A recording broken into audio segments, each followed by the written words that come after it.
네, 안녕하세요. 저는 언론중재위원회 운영본부장 김윤정이라고 합니다. 지금부터 2022년도 언론중재위원회 정책토론회를 시작하겠습니다. 오늘 토론회는 시정공고의 효과와 의미를 살펴보고 여러 변화를 맞고 있는 현 시점에서 제도 개선 방안을 모색하고자 마련했습니다.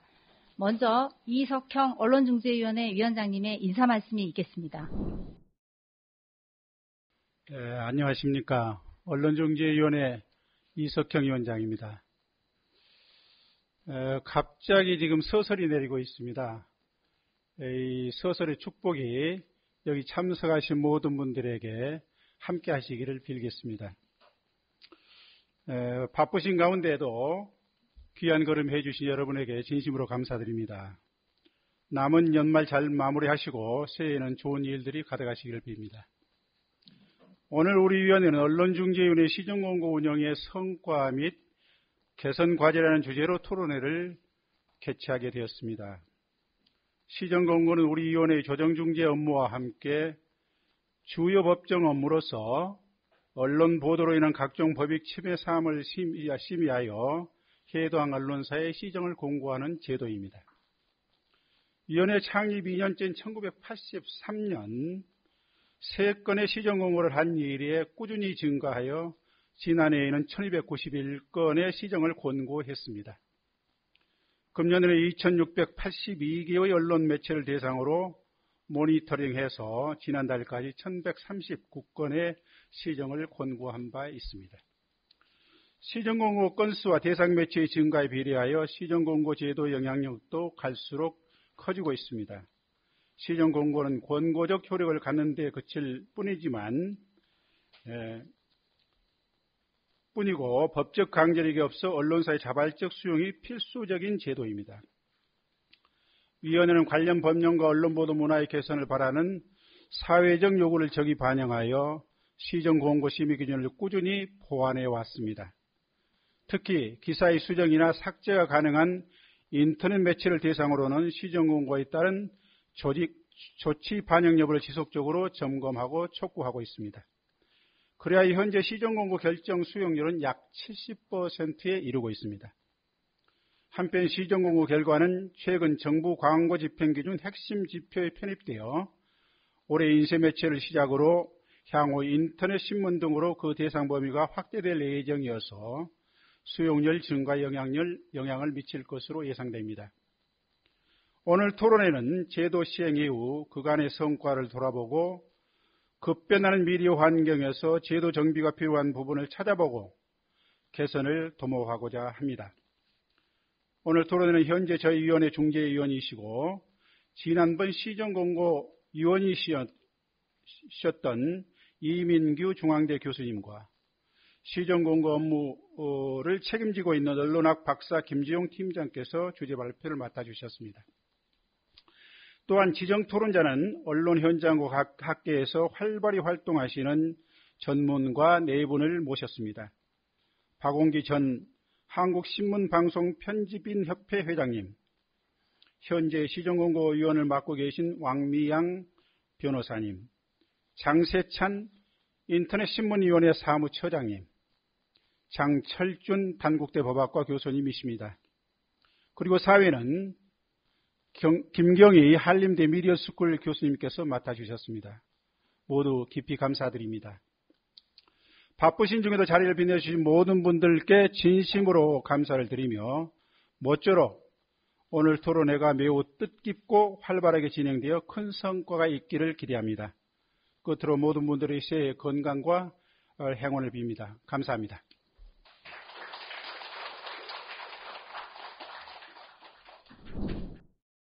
참석해 주신 서울 제1중재부 이기선 부장님, 서울 제2중재부 정동식 위원님, 경기중재부 김철훈 위원님, 경기일보 김홍태 부사장님을 비롯한 여러 내빈 여러분들께 감사 인사를 드립니다. 그럼 본격적인 정책토론회 진행을 맡아주실 사회자를 소개하겠습니다. 언론중재위원회 강원중재부 위원이신 김경희 한림대 교수님을 박수로 맞아주시기 바랍니다.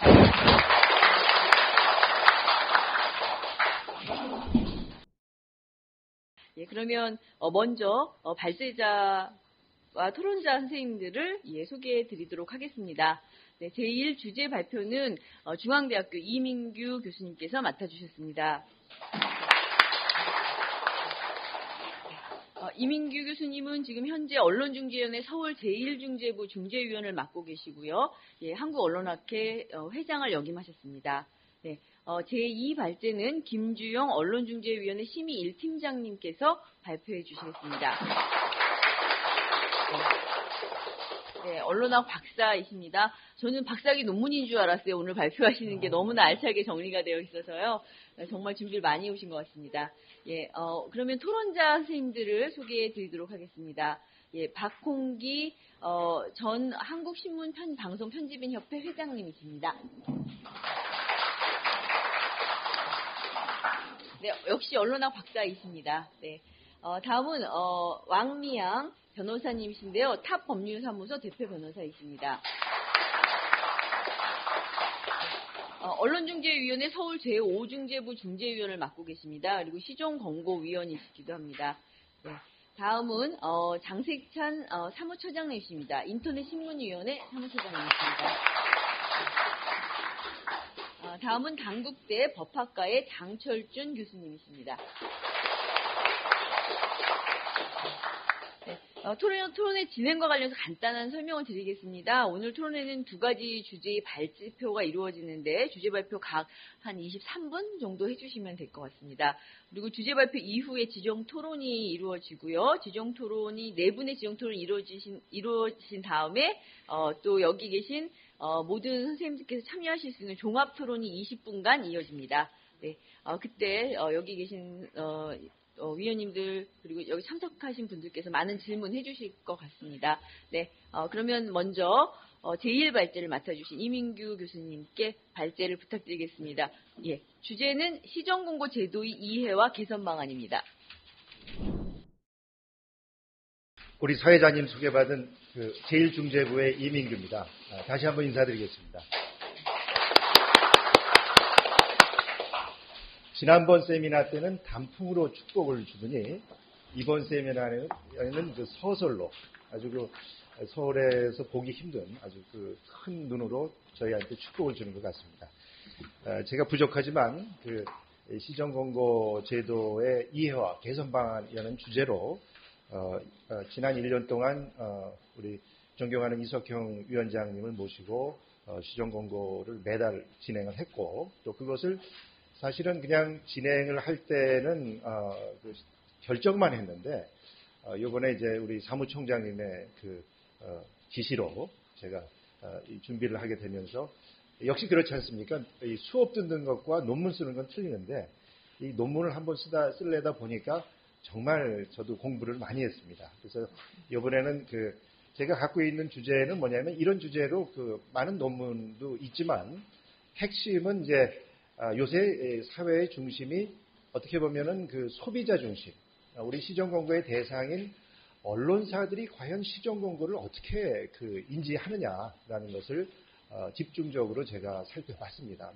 저희가 우리 언론중재위원회에서 아주 훌륭하게 우리 위원장님도 말씀하셨듯이 두 개의 축이 있는데 그 축 중에서 이 시정공고가 굉장히 중요한 업무지만은 이렇게 우리가 갖고 있는 업무를 과연 언론사에서는 어떻게 느끼고 있느냐를 좀 아주 실제적인 제가 한 7명의 중견 언론인들을 대상으로 시정공고를 아시는 분, 모르시는 분은 제가 제외를 했습니다. 아시는 분을 중심으로 해서 아주 집중적으로 녹취도 하고 또 요새 AI가 좋아서 그 녹취록을 토시 하나도 빼지 않고 다 기록이 되더라고요. 그래서 오늘은 사실 그 녹취록을 좀 들려드릴까 하다가 그러면 너무 리얼할 것 같아서 그 녹취록을 중심으로 제가 중요한 내용을 얘기를 했습니다. 준비해봤습니다. 제가 이제 말씀드릴 내용은 우리 교재라도 죄송합니다. 자꾸 이게 수업을 하다 보니까 나오지 말아야 될 것을 자꾸 나오는 것 같습니다. 우리 발제문 정말 우리 팀장님께서 이재훈 팀장님께서 고생하셔갖고 칼라로 이렇게 만들어 주셨는데 쪽수로 따지면은 3쪽이죠. 3쪽의 내용인데요. 간단하게 4가지로 나눠봤습니다. 뭐냐면 시작하면서 이 시정 공고가 과연 무엇인가? 우리가 이제 밖에 나가서 시정 공고를 이야기할 때 좀 편하게 설명을 해야 되는데 그 시작하면서 좀 편하게 얘기를 하고 시정 공고의 이해 그리고 시정 공고의 효과를 다차원적인 측면에서 살펴봤습니다. 그리고 마지막으로는 좀 외람되지만 개선 방안을 현장의 언론인들의 이야기를 중심으로 제가 조금 만들어 봤습니다. 여러분, 지금 한참 이제 마지막 이 남미와 유럽의 그 프랑스와 이제 그 아르헨티나의 접전이 앞두고 있는데 참 올 우리 월드컵이 즐거웠습니다. 우리가 뭐 8강까지 못 갔지만 16강에서 마지막에 짜릿한 역전승을 하고 이 광화문 광장에서 그 추위를 견디면서 열정적으로 응원했는데 그 중심에는 제가 볼 때는 공격수 손흥민이 있는 것 같습니다. 우리 두 개의 큰 축 중에서 이 조정심이가 바로 이런 것이 아닌가. 그러니까 화려하고 그래서 법적으로 권고도 하고 그리고 불러갖고 꼬집기도 하고 또 우리 시정권고 의원이 들어오시면 우리 조정중재위원으로 들어오시면 관계자들이 벌떡 일어나는 굉장히 그런 어떤 걸 하는데 또 한쪽에서는 이 김민재와 같이 우리가 이제 골을 많이 들어가는 것도 중요하지만 골을 막는 것도 중요한데 이 김민재와 같은 그 역할이 바로 시정권고가 아닌가 생각을 합니다. 그래서 이 자리에서 제가 그 시정권고를 담당하시는 여기 이제 다음에 발표를 하시겠지만 김재영 팀장님이나 우리 김진아 차장님이나 정정택 과장님이나 특히 저하고 굉장히 많은 커뮤니케이션을 한 제가 좀 거의 스토커 수준으로 자료를 요청한 우리 김수빈 직원 이분 세 분들에게 정말 감사의 말씀을 드립니다. 다시 한번 뜨거운 박수로 좀 감사의 말씀을 좀 저는 드리고 싶습니다. 왜냐하면 이런 어마어마한 업무, 소위 양대 축에 되는 업무가 어떻게 보면 인원으로 볼 때는 심의 업무는 또 조정하시는 분들이 많이 있고 관심을 갖고 있는데 이 음지에서 이 세 분이서 그 다음에 12분의 심의위원이 중심으로 해서 이 시정 공고가 이루어지고 있다라는 걸 볼 때 정말로 숨어서 우리 언론중재위원회 수비와 같은 역할을 하시는 분이 아닌가 생각을 해서 제가 이게 준비하면서 이분들이 없었으면 제가 어떻게 발표를 하고 어떻게 했겠느냐. 그 다음에 제가 좀 우리 김수빈 직원분들도 그렇지만 통화하기가 힘들어요. 매일 회의를 하시니까. 계속 회의하시고 이걸 브레인스토밍 해서 어떻게 하면 이것을 언론사에 부담을 안 갖고 받게 하고 또 어떻게 보면 수용을 하고 삭제하고 수정한다. 이게 언론사가 쉬운 게 아니거든요. 근데 그만한 논리를 만들기 위해서 브레인스토밍 회의하고 우리 김지영 팀장님도 그러시지만 이런 것들을 볼 때 우리 언론중재위원회 굉장히 중요한 업무이고 앞으로 시정공고의 인원이 좀 더 보강되지 않을까 좀 미리 좀 말씀을 드립니다. 또 한 가지는 12월 7일자 그 기자협회보에 이런 기사가 났습니다. 오면의 기사가 났는데 마치 저의 발제를 도와주듯이 이런 기사가 이 기자협회보에서 굉장히 집중적으로 이번에 이태원 참사 희생자 명단을 공개하는 것에 대해서 우리 시정공고위에서 기본권 침해고 이 수정 삭제를 권고한다. 굉장히 중요한 이야기를 아주 시적절하게 시정공고를 내셔서 또 이것을 또 언론이 받아서 실제로 진행되는 이런 일련의 과정이 앞으로 우리 시정공고에서 좀 많이 이루어져야 된다. 그러니까 단순 공고 차원에서 넘어서 뭐 개인에게 서면으로 전달하는 것도 중요하지만은 이것을 좀 더 공론화시켜 갖고 앞으로 이러한 인격권 침해라든지 그 기본적인 국민의 권리를 침해하는 것에 대해서 좀 공론화시키는 것이 필요한데 물론 이제 언론중재위도 하지만 이 언론에서 기사를 이렇게 또 실어준다는 것도 좋은 것이 아닌가 저는 보고 있습니다.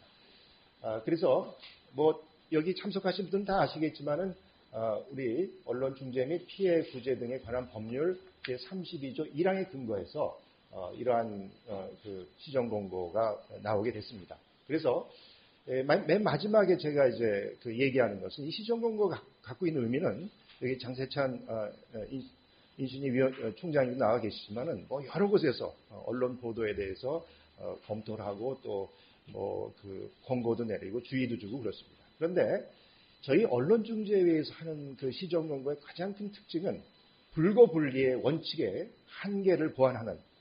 이거는 우리 제 양재규 실장님의 글을 약간 좀 차용을 했습니다. 시정 권고 그 바로보기인가요? 그 언론중재에 실으신 글인데 참 그 공감이 가더라고요. 누가 조정 신청을 하지 않으면은 이게 그 수면에 나타나지 않는데 우리 시정 권고는 그 직권에 의해서 한 2,000개의 언론사를 검토하고 또 문제가 있는 기사에 대해서 권고를 하는 그 보편적 법익 침해에 대한 그 문제를 제기하는 굉장히 좋은 현황 지표이다. 이게 일종의 바로미터다. 저는 생각을 하고 있고 이런 것들을 언론사에 많이 강조하고 또 대국민 우리가 지하철 광고에서도 조정 심의도 있지만은 시정 권고도 있다. 이런 것들을 좀 홍보하는 측면이 필요하다. 좀 생각을 합니다. 그래서 이것은 시정 권고 플로우 차트인데요. 정말 수고하십니다. 뭐 제가 뭐 대변하는 건 아니지만 제가 옆에서 이 발제문을 받고 옆에서 이렇게 지켜보니까 제가 뭐 언론인 FGI도 했지만 우리 김지영 팀장님과 한 3번, 4번 만나면서 이 심의 1팀 그 업무를 보니까 지금 아주 꼼꼼하게 모니터링하고 또 이것을 그 안건 취합하고 또 이것을 또 몇 번 회의하고 또 심의 의결하고 여기서 끝난 게 아닙니다. 그리고 또 결정을 한 것을 또 통보하고 또 통보한 것을 기각도 하지만 또 그 통보한 언론사들이 또 어떤 어필을 합니다. 그 어필하는 걸 또 갖고 와서 또 얘기하고 이게 거의 그 모니터링으로 돌고 있는데요. 이런 면에 대해서 저희가 참 평가를 해줘야 되지 않을까 좀 생각을 하고 있습니다. 자, 그래서 이렇게 굉장히 많은 지금도 계속 이 세부 규정에 대해서 신설하고 변경을 하고 있습니다. 그래서 그걸 제가 이제 표로 이 12쪽에 만들어 봤습니다. 물론 여기에 더 많은 그러니까 이게 굉장히 시의적절하게 뭐 인격권 침해라든지 나중에 이제 통계 결과에서도 보겠지만은 그 시의적절하게 언론이 올바른 방향으로 갈 수 있게 다매체 다채널 시대에 정말 그 악화가 양화를 구축하는 현실에서 어떻게 하면 등대와 같은 좋은 보도를 할 것인가에 대한 고민이 묻어나는 것 같습니다. 자, 그래서 이 효과를 말씀드리면은 이 사회적 법익이나 사회 가치를 침해한 언론 보도 문제를 해결하기 위한 언론이가 직권으로 강제하지 않고 서면으로 권고할 수 있는 굉장히 부드러운 수단이다. 그러니까 부드러운 어떤 직권 결정이 아니라 부드럽게 서면으로 얘기하고 이것이 또 여론화되고 또 위원장님께서도 언급하셨지만 앞으로는 향후 광고 지표에도 활용이 되는 굉장히 좋은 쪽으로 가고 있다 이렇게 보고 있습니다. 그래서 이런 권고에 대한 언론사들의 반응이 어떤가 저희 봤습니다. 한 3분의 기자분들을 보니까 뭐 아예 여기 이제 경기일보 관계자분들도 와 계시지만은 정식 결제 수준을 받는다고 하고 간부들은 이걸 보고 체크하고 세 번째 기자 B의 얘기를 들어보면 마치 교통딱지 위반 같이 생각하는 것 같습니다. 큰 돈은 아니지만 그거 받고 기분은 나쁘지만 이건 내가 그동안 운전 습관이 좀 거칠었구나 이런 것들을 인식하게 되고 그런 것들을 통해서 효과는 분명히 있어서 앞으로 이런 것들을 다시 교통 위반을 하지 않게 하는 이런 것들을 얘기하고 간과했구나 하는 이런 것을 인식하는 측면을 보고 있습니다. 저희는 언론이 뭐 무소부지하고 모든 걸 다 하는 것 같아도 실제로 이 경쟁에 매몰되다 보면은 개인의 인권 침해라든지 속보성에 의한 뭐 여러 가지 범법적인 행위들을 많이 하거든요. 이런 것들을 지그시 우리가 뭐 직권으로 삭제해라, 수정해라 하는 것이 아니라 제가 볼 때 이게 아날로그적인 이 편지로 보내주는 것도 좋을 것 같아요. 이제 우리 토론 하시는 분 중에서 온라인으로 또 바로 보내라고 제안하시는 분도 계시지만 이 종이라는 것이 남게 되잖아요. 이런 것을 갖고 우리 대표라든지 간부진들이 좀 공유하는 이런 것이 좋을 것 같습니다. 그래서 대부분의 제가 7분의 FGIN 결과 시정 권고를 인지하고 있고 거기에 대해서 회람하고 또 수정이나 삭제하고 있다. 이런 반응을 보였습니다. 물론 이제 아주 조그만 중소 인터넷 언론이라든지 지역의 언론 같은 데서는 아예 포기하는 경우도 있었습니다. 뭐 그건 이제 제가 직접 들은 게 아니고 이제 그 부분이 그런 얘기를 하시더라고요. 근데 이런 분들을 어떻게 이제 우리 시정 공고에 포함시키고 수용할 것인가 이런 것들이 좀 과제인 것 같습니다. 네, 그렇게 되고요. 이제 시정 공고 추이 그래프를 제가 우리 위원장님께서 이제 처음 3건으로부터 시작해서 쭉 통시적으로 2021년까지 22년은 현재 진행 중이기 때문에 제가 통계를 안 냈는데요. 여기 보시면 R 자승값이 0.593입니다. 이건 어마어마한 수치입니다. 이게 거의 수직이죠. 에베레스트급으로 이렇게 쫙 올라가고 있습니다. 근데 그 시점들을 보면은 여기서 이제 올라가거든요. 이게 박용상 위원장님으로부터 시작해갖고 거의 이게 스카이로켓처럼 올라가잖아요. 그리고 잠깐 수강됐다가 또 이석형 위원장님 오셔갖고 계속 올라가고 있는 추세입니다. 그래서 이게 또 너무 올라가면 하늘을 찌를 게 아닐까 좀 걱정이 되기도 합니다. 그래서 어느 정도 좀 이렇게 캄다운하는 시기가 필요하고 이제 내실을 기할 때가 아닌가 저는 이 통계 그래프를 통해서 한번 평가를 해봅니다. 자, 크게 우리가 이제 시정 공고가 개인적 침해, 사회적 침해, 국가적 침해로 세 가지로 나누는데 42년 동안 국가적 침해는 한 건도 없었습니다. 그러니까 결과적으로는 이 시정 공고가 언론계에 갖고 있는 이미지는 개인적 침해다. 물론 이제 거기 이제 최근에 이제 사회적 침해라는 내용도 이제 많이 이제 추가가 되긴 하는데 그래서 이제 앞으로 시정 공고의 어떤 이 레버러지 포인트 핵심 내용을 어디다 둘 것인가에 대한 고민이 이제 어느 정도 우리가 재정립해야 될 것이 아닌가. 2012년, 지금부터 10년 전에 태스크포스를 통해서 시정공고의 효과와 뭐 FGI를 한 기억이 납니다. 그런데 이제 한 10년이 지난 다음에 우리가 한번 시정공고에 대한 효과에 대해서 살펴봐야 되는데 약 55% 정도가 그 개인적 법익 침해입니다. 그 중에서 상위 3개, 예를 들어서 피의자, 피고인 신원 공개, 사생활 침해, 그리고 피해자, 목격자 신원 공개, 이런 주로 이제 공개한다는 언론이 그 개인의 어떤 초상권이나 이름을 공개하고 이런 것들에 대해서 이것이 전체 개인적 법익 침해의 무려 77.9%, 78% 정도가 된다는 거죠. 그러니까 이 상위 3개의 법익적 침해가 개인적 범죄 77%이기 때문에 이 부분을 굉장히 집중적으로 봐야 되지 않을까 저는 개인적으로 생각하고 있습니다. 그래서 이걸 그래프로 표현했는데요. 이렇게 좀 붙임이 있습니다. 이건 이제 빈도입니다. 빈도로 한 것이고 자세한 내용은 여러분께서 이제 정말 제가 우리 그 기획팀장님께 감사드리는 것이 과거에 이게 이 흑백으로 나와갖고 뭐가 뭔지 몰랐는데 우리 이재범 팀장님께서 이 칼라 프린트를 하셔갖고 아주 우리가 자세하게 15쪽에 보시면은 아주 제가 좀 크게 해서 이게 더 잘 보일 겁니다. 그런데 이런 트렌드가 있고 요것은 이제 비율로 봤습니다. 요게 이제 재밌습니다. 요걸 보면은 개인적 법익 침해에서 초기에는 범인 공개에 대해서 굉장히 많이 시정 공고가 이루어졌습니다. 근데 이게 급격히 줄어서 이제는 범인 공개가 거의 없습니다. 그래서 우리 16쪽입니다. 16쪽에 보시면 그런데 초기에 이제 사생활 문제가 굉장히 많았는데 이게 어떻게 보면 이게 약간의 제로성 게임이죠. 100%니까. 그러다가 최근에 이제 사생활 공개 문제가 상당히 증가하고 있다. 이 부분에 대해서 한번 관심을 가져야 될 것 같고요. 그 밖에 이제 우리 성범죄 이런 문제도 돼서 이 상위 3개가 전체 한 78% 정도 되기 때문에 개인적 범위 침해에서 앞으로 좀 우리가 심의를 할 때 참고해야 될 문제라고 생각합니다. 자, 사회적 법익 침해. 이게 한 44.5% 정도 됩니다. 이게 개인적 법익 침해에서 사회적 법익 침해로 이제 되는데요. 자살 관련 보도 법익 침해가 가장 많고요. 마약 및 약물 보도 법익 침해.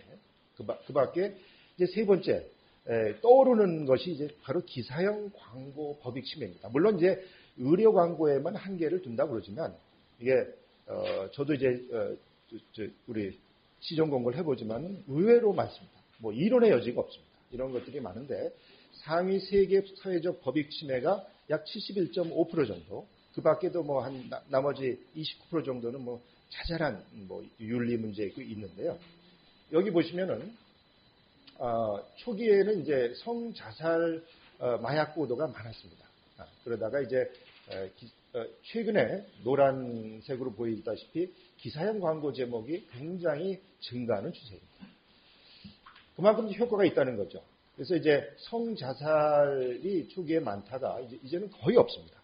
여기 우리 16쪽에 보시다시피 그런데 우리가 이제 좀 관심을 갖고 봐야 될 것이 기사형 광고 비율이 이게 왜 이렇게 어떻게 보면 이 들쑥날쑥 뭐 영어로 얘기해서 플럭슈에이션이 될까 보니까 이 경기하고도 관계가 있는 것 같습니다. 경기가 어려우면 기사형 광고가 많아지고 경기가 좋아지면 기사형 광고가 덜어지고 그러나 이것이 이제 굉장히 많은 비율을 차지해서 앞으로도 올해가 한 55% 정도 되는데요. 올해가 더 많아질 것 같습니다. 그래서 과연 이게 우리 시정 공고에서 기사형 광고 문제를 어떻게 봐야 될 것인가? 또 현장에서의 인식은 뭐 우리 원중위에서는 의료 광고만 한다고 그러지만은 기사형 광고 문제의 이야기를 할 때에 7인 7색이 굉장히 민감하게 반응을 하고 있었습니다. 그래서 그 반응들이 바로 이런 겁니다. 언론중재가 프라이버시나 개인 문제는 하지 왜 우리의 밥그릇을 이렇게 자꾸 이렇게 침해하느냐. 뭐 자기들은 침해라고 봅니다. 뭐 이런 것들이 있는데 이 FGI 글을 잘 읽어보시면은 그들이 갖고 있는 속내를 볼 수 있을 것 같습니다. 이런 것들은 좀 앞으로 우리 시정공고에서 논의도 하고 또 나머지 5개의 그 규제기관과 같이 조응을 해서 어떤 조정을 해서 어떻게 보면은 어떻게 보면 언론사 입장에서 볼 때는 피로도라고 할까요? 이 한 이슈에 대해서 굉장히 많은 곳에서 뭐 6곳에서 지적을 당하니까 좀 이게 효과가 과연 있을까라는 좀 생각이 드는 바입니다. 자, 이렇게 하고요. 매체 유형별을 보면요. 여기 20쪽에 나오는데요. 초기에는 이제 일간지 신문이 많았습니다. 많다가 어느 순간 이제 2013년 이후로 이것도 인터넷 신문이 어마어마한 증가를 하게 됩니다. 최정점이 1102건입니다. 앞으로 이런 추세는 최정점이 1172건이네요. 앞으로 이런 추세는 더 증가하지 않을까? 인터넷 언론이. 그래서 어떤 매체들이 과연 이 많은 시정 공고를 했느냐? 부동의 1위는 여기서 보면 인사이트입니다. 제가 그래서 인사이트 사이트를 들어가 봤습니다. 보기에는 멀쩡하더라고요.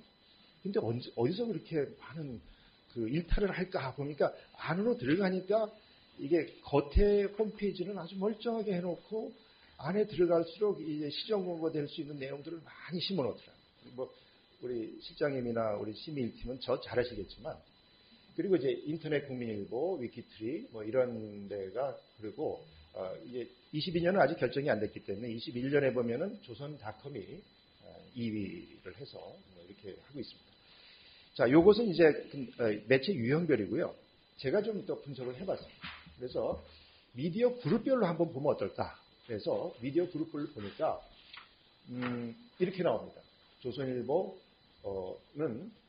특히 이제 언론사의 다변화 전략으로 인해서 여기 보시면 알겠지만은 조선일보, 조선닷컴, 스포츠조선, 여성조선, 인터넷 주간조선, 스포츠조선, 주간조선, 뭐 월간조선, 조선허, 헬스조선 이게 다 조선일보 계열입니다. 뭐 이런 식으로 36건, 28건, 61건, 21년은 61건이나 됩니다. 이게 사실은 우리가 어떻게 보면 손가락질을 인터넷 신문들이 잘못하지 않았냐 보는데 여기 인신이 관계자, 신윤희 관계자도 나와 계시지만 사실 많은 일탈이 우리나라의 대표적인 언론인 조중동에서 이루어지고 있다. 이런 이게 좀 발라서 이게 그룹별로 보니까 그런 것이 나타났습니다. 그래서 이런 문제를 우리가 앞으로 통계에서 어떻게 봐야 될 것이냐. 또 여기는 특히 이제 조중동과 같은 언론사들은 이제 정부 광고에 대해서 굉장히 민감하기 때문에 겉으로는 이제 조선일보는 우리 아무 잘못 안 했어. 우리 조선일보 없어. 하지만은 실제로 보면은 이렇게 많은 뭐 중앙도 마찬가지고 동아도 마찬가지고. 근데 약간 결은 있어요. 이 조선은 닷컴 전략을 많이 하고 있고 동아는 그냥 오리지널 주간동아, 인터넷 주간동아, 여성동아, 신동아 뭐 이런 식으로 이게 어떻게 보면 아날로그적인 기업들을 갖고 있는데 어쨌든 이게 굉장히 많습니다. 그래서 이걸 보면은 전체의 2019년에는 6.8%, 5.7%, 8.8%, 한 10% 정도는 조중동이 이 시정 공고를 공고하고 있다라는 것입니다. 자, 수용률. 우리 위원장님께서도 말씀하셨지만 수용률은 굉장히 중요한 지표입니다. 물론 이제 이것이 기존의 신문사는 못하고 그 인터넷 언론에 한다고 그러지만은 제가 이것을 우리가 갖고 있는 자료, 우리 김수빈 선생님께서 아주 고생을 하셔갖고 2019년, 20년, 21년, 22년까지 한 4년치를 했는데 아주 꾸준히 증가하는 추세입니다. 그래서 52%에서 최근에 약 70% 정도, 68.9%로 증가하고 반면에 이것도 재미있는 현상입니다. 시종 공고 대상 매체는 줄어듭니다. 그러니까 수용률은 높아지고 시정 공고 대상 매체는 줄어든다. 약간의 이게 어떻게 보면 반대적인 그만큼 이제 효과가 있다는 얘기죠. 그다음에 대상 언론사들이 줄어간다. 이런 식으로 415에서 쭉 줄어듭니다. 앞으로 2022년 이제 12월에 나오면 더 줄어들지 않을까 생각이 들고, 요거는 조금 더 관계자와 이제 FGI에 해봐야 될 것 같고요. 수용 비율은 뭐 어마어마하게 높아집니다. 요걸 좀 더 자세하게 나눠보니까 이런 식으로 삭제 비율이 특히 높아지고 있고, 그 다음에 불수용 비율은 많이 줄어들고 있고, 이런 내용입니다. 이것을 한번 참고하면 좋을 것 같습니다. 자, 이제 얼마 안 남아서 이제 제가 한 2분 정도밖에 안 남았어요. 개선 방안을 말씀드리면은 제일 중요한 것이 이 시정 공고가 언론사와 같이 해야 되는 문제인 것 같습니다. 그래서 저는 이제 교육과 다양한 연수 프로그램을 제안을 해봅니다. 이 현장에서 과연 어떻게 하면은 우리가 시정 공고를 당하지 않을 것인가라는 궁금증은 있더라고요. 근데 그것을 우리 인터넷 신문 위원회나 이렇게 MOU를 맺고 그래서 이 협약사들한테 교육을 시켜주고, 뭐 물론 좀 힘드시긴 하겠지만은 이런 사례들을 좀 보여주는 게 좋을 것 같아요. 그렇게 하고 연수 프로그램도 좀 마련해서 맨날 그 방맹이로 때리려고 그러지만 말고 좋은 연수가 있으면은 좀 열심히 하는 사람들 불러서 좀 연수 좀 시켜달라, 뭐 이렇게 얘기를 하는 것 같습니다. 한마디로 당근과 채찍이죠. 그 다음에 제가 좀 강조하고 싶은 것은 이 규제기관 간의 협의체를 구성해서 이 맥락과 공유를 하고 발전 방안을 서로 고민하는 그 순서가 필요하지 않을까. 그래서 제가 좀 적어봤습니다. 언중이, 그 다음에 신윤이, 인신이, 방통심의, 광고자율심의이고 마지막에 뉴스제휴평가위원회, 재평이 이렇게 있는데, 뭐 만나서 뭐 처음에 첫술에 배부르겠습니까마는 그러나 이제 이런 것들이 우리가 있다 하는 것을 공유하고 이것이 좀 일단 만났다는 자체가 언론계에 굉장히 큰 이 반향을 일으키지 않을까. 그래서 조금 더 그 신경 쓰게 되고 우리 공고에 대한 어떤 이 권위라든지 그다음에 수용률, 물론 지금도 상당히 높습니다만은 그런 것들에 대한 제고를 할 필요가 있지 않을까 생각이 들고, 한 10년 전에 저희가 태스크포스가 있었습니다. 올해 유튜브 대상으로 해서 어떻게 하면 저희가 어떤 언중이가 대처할 것인가 해서 언론사 유튜브는 좀 포함시키기로 아주 굉장히 큰 변화를 가져왔는데요. 그런 식으로 우리 팀장님한테 말씀드리니까 기겁을 하더라고요. 아니 우리 3명 있는데 거기서 또 준비해야 되고 자료 만들어야 되고 어떻게 합니까? 그렇게 하는데 1팀이 하지 말고 뭐 우리 이재훈 기획팀이 하시든지 그래서 한번 이 시정 공고 2.2 다칭 이재범 팀장님이 뭐 중심이 뭐 이번이 이제 마지막 행사이긴 하시겠지만 후임자 팀장님께서 특위 구성을 좀 제안을 해봅니다. 그러면 많은 것이 나올 것 같습니다. 그리고 제가 이제 이번에 마지막으로 분석을 해보면서 보니까 굉장히 좋은 자료들이 많습니다. 물론 언중위에서 만드는 자료도 있지만 학자인 제 입장에서 분석을 해보니까 수치가 아닌 그래프도 만들어보고 이렇게도 만들어보고 저렇게도 만들어보고, 물론 김수빈 씨가 저한테 많은 도움을 주셔서 수빈 씨의 도움이 없이는 안 되겠죠. 제가 꼭 한번 식사를 한번 대접하겠습니다만은 그런 자료를 공유하고 이거를 활용 방안을 모색해서 이게 언중위의 이 솔리 우리의 그 자료가 아니라 이걸 좀 오픈화시키는 거죠. 그래서 언론진흥재단에서는요, 예를 들어서 시청률 수용자 인식조사 이거를 다 공개합니다.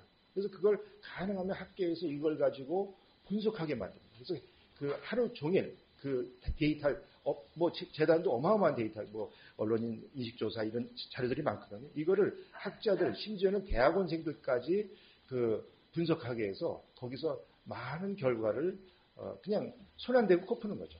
이런 식으로 제가 이번에 한 두 달 동안 그 심의일팀과 같이 하면서 이렇게 귀한 그야말로 금쪽과 같은 자료가 그냥 있는 것이 좀 아까웠습니다. 저는 지금 1차적으로 이 수치만 봤는데 이거를 이 실제 기사들을 보면은 이건 또 다른 이야기입니다. 이건 진짜 그 AI 빅데이터 분석으로 하게 되면은 이건 뭐 어마어마한 권고 차원 이상의 논문화 학술화될 수 있고 시정 권고에 대한 맥이 형성이 학파가 형성이 되는 거니까 저는 앞으로 이런 분야에 좀 많이 연구 좀 해볼까 합니다. 많이 우리 수빈 씨 좀 많이 도움 부탁드립니다. 예. 마지막으로 여기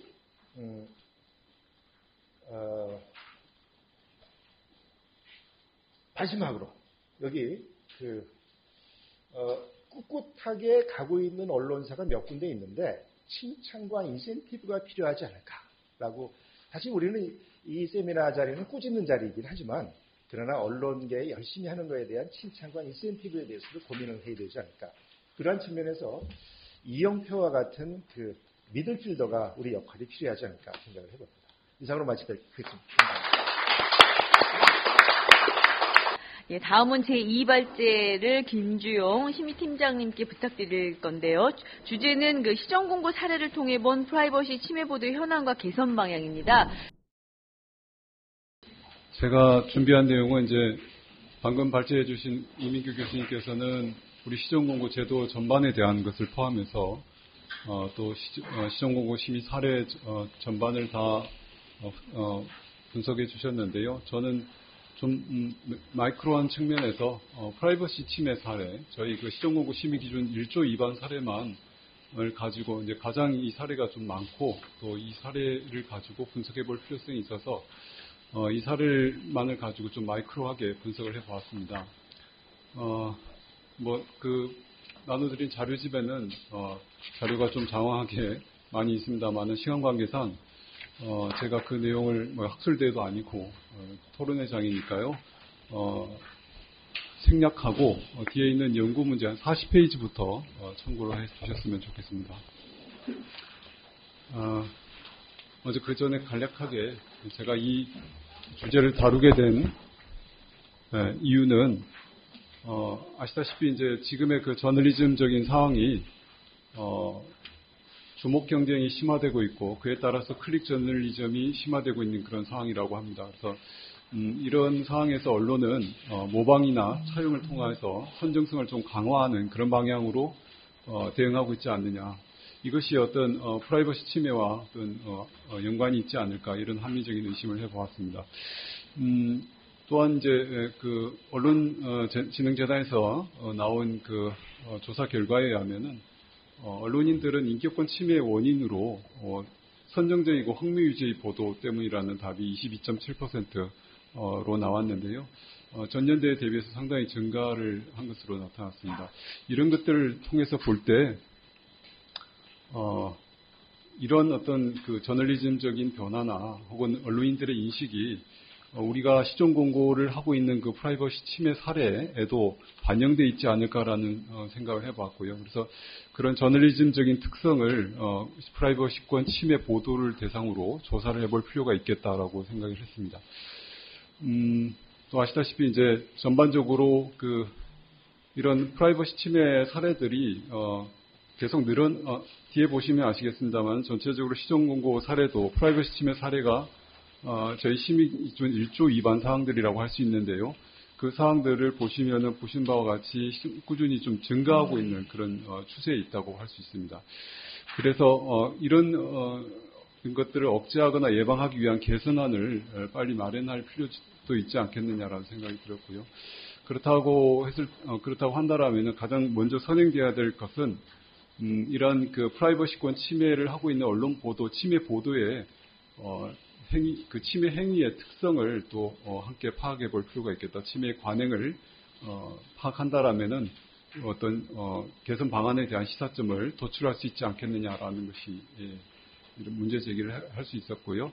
또 침해 배도에 따른 그 저널리즘의 특성에 따라서 또 침해 행위의 양태가 조금씩 달라진다라고 한다면은 그에 대한 어떤 저널리즘적인 어떤 개선 방안을 도출하는 데 있어서도 참고가 될 것이라고 보았습니다. 그래서 이런 세 가지 관점에서 연구 문제를 설정하였고요.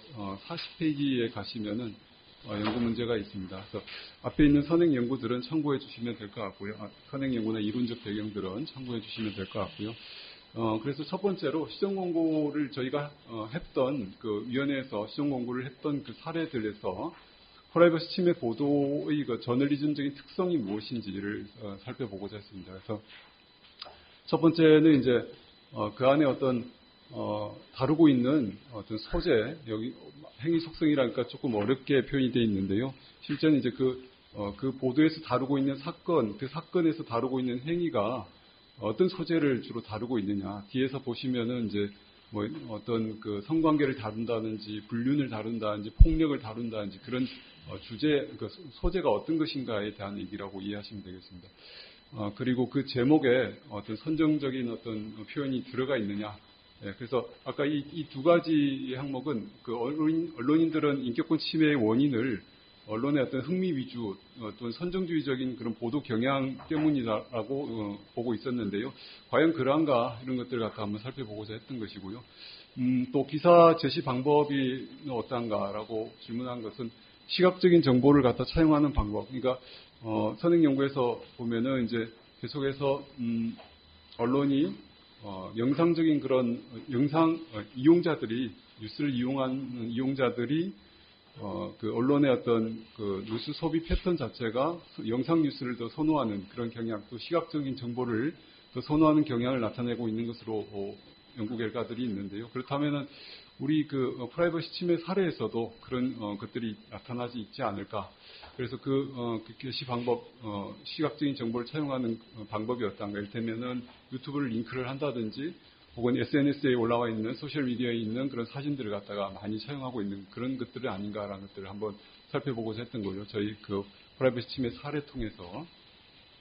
그리고 그 사례들 중에서 프라이버시 침해를 시정 공고가 이루어진 사례들, 그 사례 안에 기사의 정보원이 SNS나 유튜브나 온라인 커뮤니티 이런 것들을 주로 정보원으로 하고 있는 것은 아닌지, 그런 정보원들에 대해서도 한번 살펴보고자 했고요. 보도 대상, 주로 침해가 되고 있는 대상은 또 누구인지 이런 것들. 그래서 침해 보도의 전체적인 저널리즘적인 특성이 어떠한지를 살펴보고자 했습니다.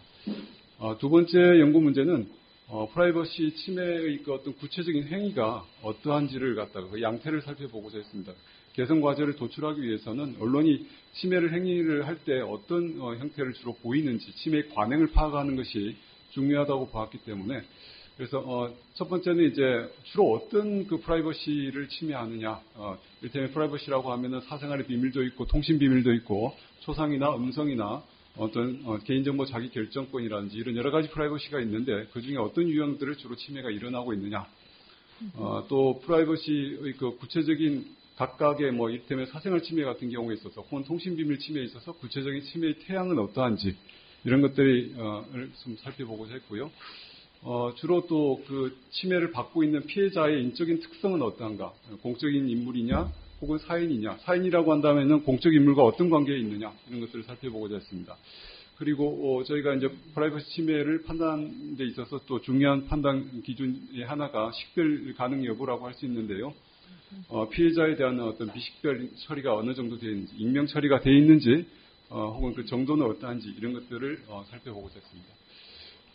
세 번째 연구 문제는 앞에 먼저 살펴봤던 건 침해 보도의 어떤 저널리즘적인 특성에 따라서 프라이버시 침해 양태에 어떤 차이가 있는지를 살펴보고자 했습니다. 만약에 그래서 뒤에 보시면은 이걸 이렇게 보시는 게 조금 더 이해가 더 나으실 것 같은데요. 먼저 첫 번째는 이제 프라이버시 침해 보도의 어떤 저널리즘적인 특성을 살펴보고, 또 프라이버시의 침해 양태, 이건 좀 법리적인 측면이라고 이해하시면 되고, 이건 좀 저널리즘적인 측면이라고 이해하시면 될 것 같은데요.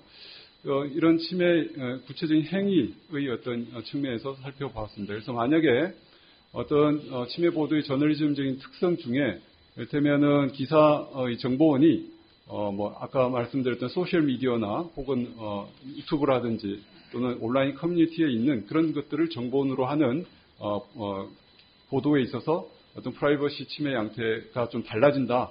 이를테면은 사생활 침해가 더 늘어나더라, 혹은 초상권 침해가 더 많더라든지 이런 것들의 차이가 있는지, 이런 것들을 세 번째 연구 문제로 설정하여 살펴보고자 했습니다.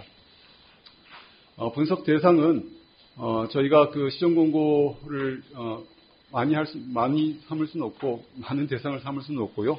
2020년부터 22년 사이 3년간에 1154건의 그 시정 공고 심의 기준 1조 위반 사례를 가지고 그 중에 대표 안건으로 선정된 188건을 분석을 했습니다.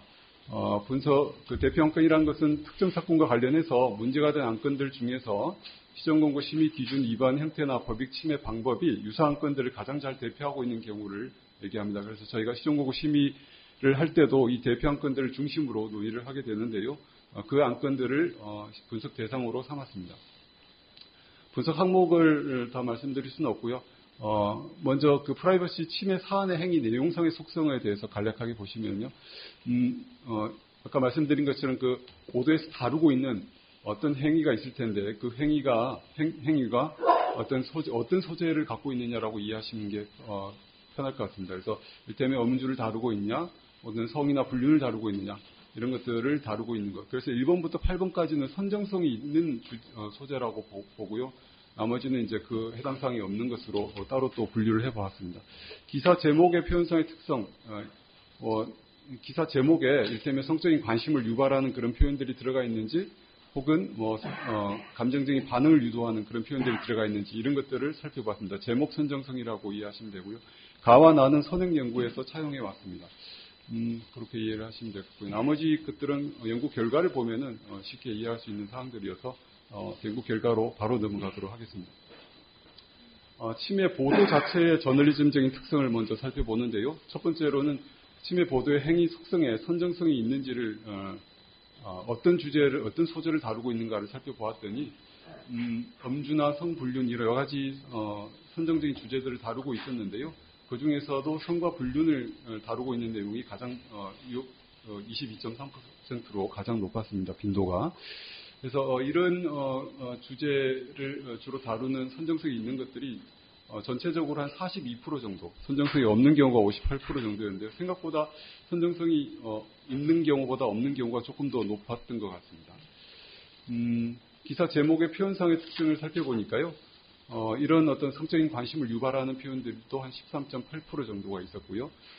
그러나 이제 전체적으로 해당 사항이 없는 것들도 한 67.6%. 그래서 기사 제목의 표현상에 선정적인 표현이 들어있는 것들이 한 32.4% 정도에 해당했습니다. 기사 본문에 뉴스를 제시하는 방법을 살펴보니까요.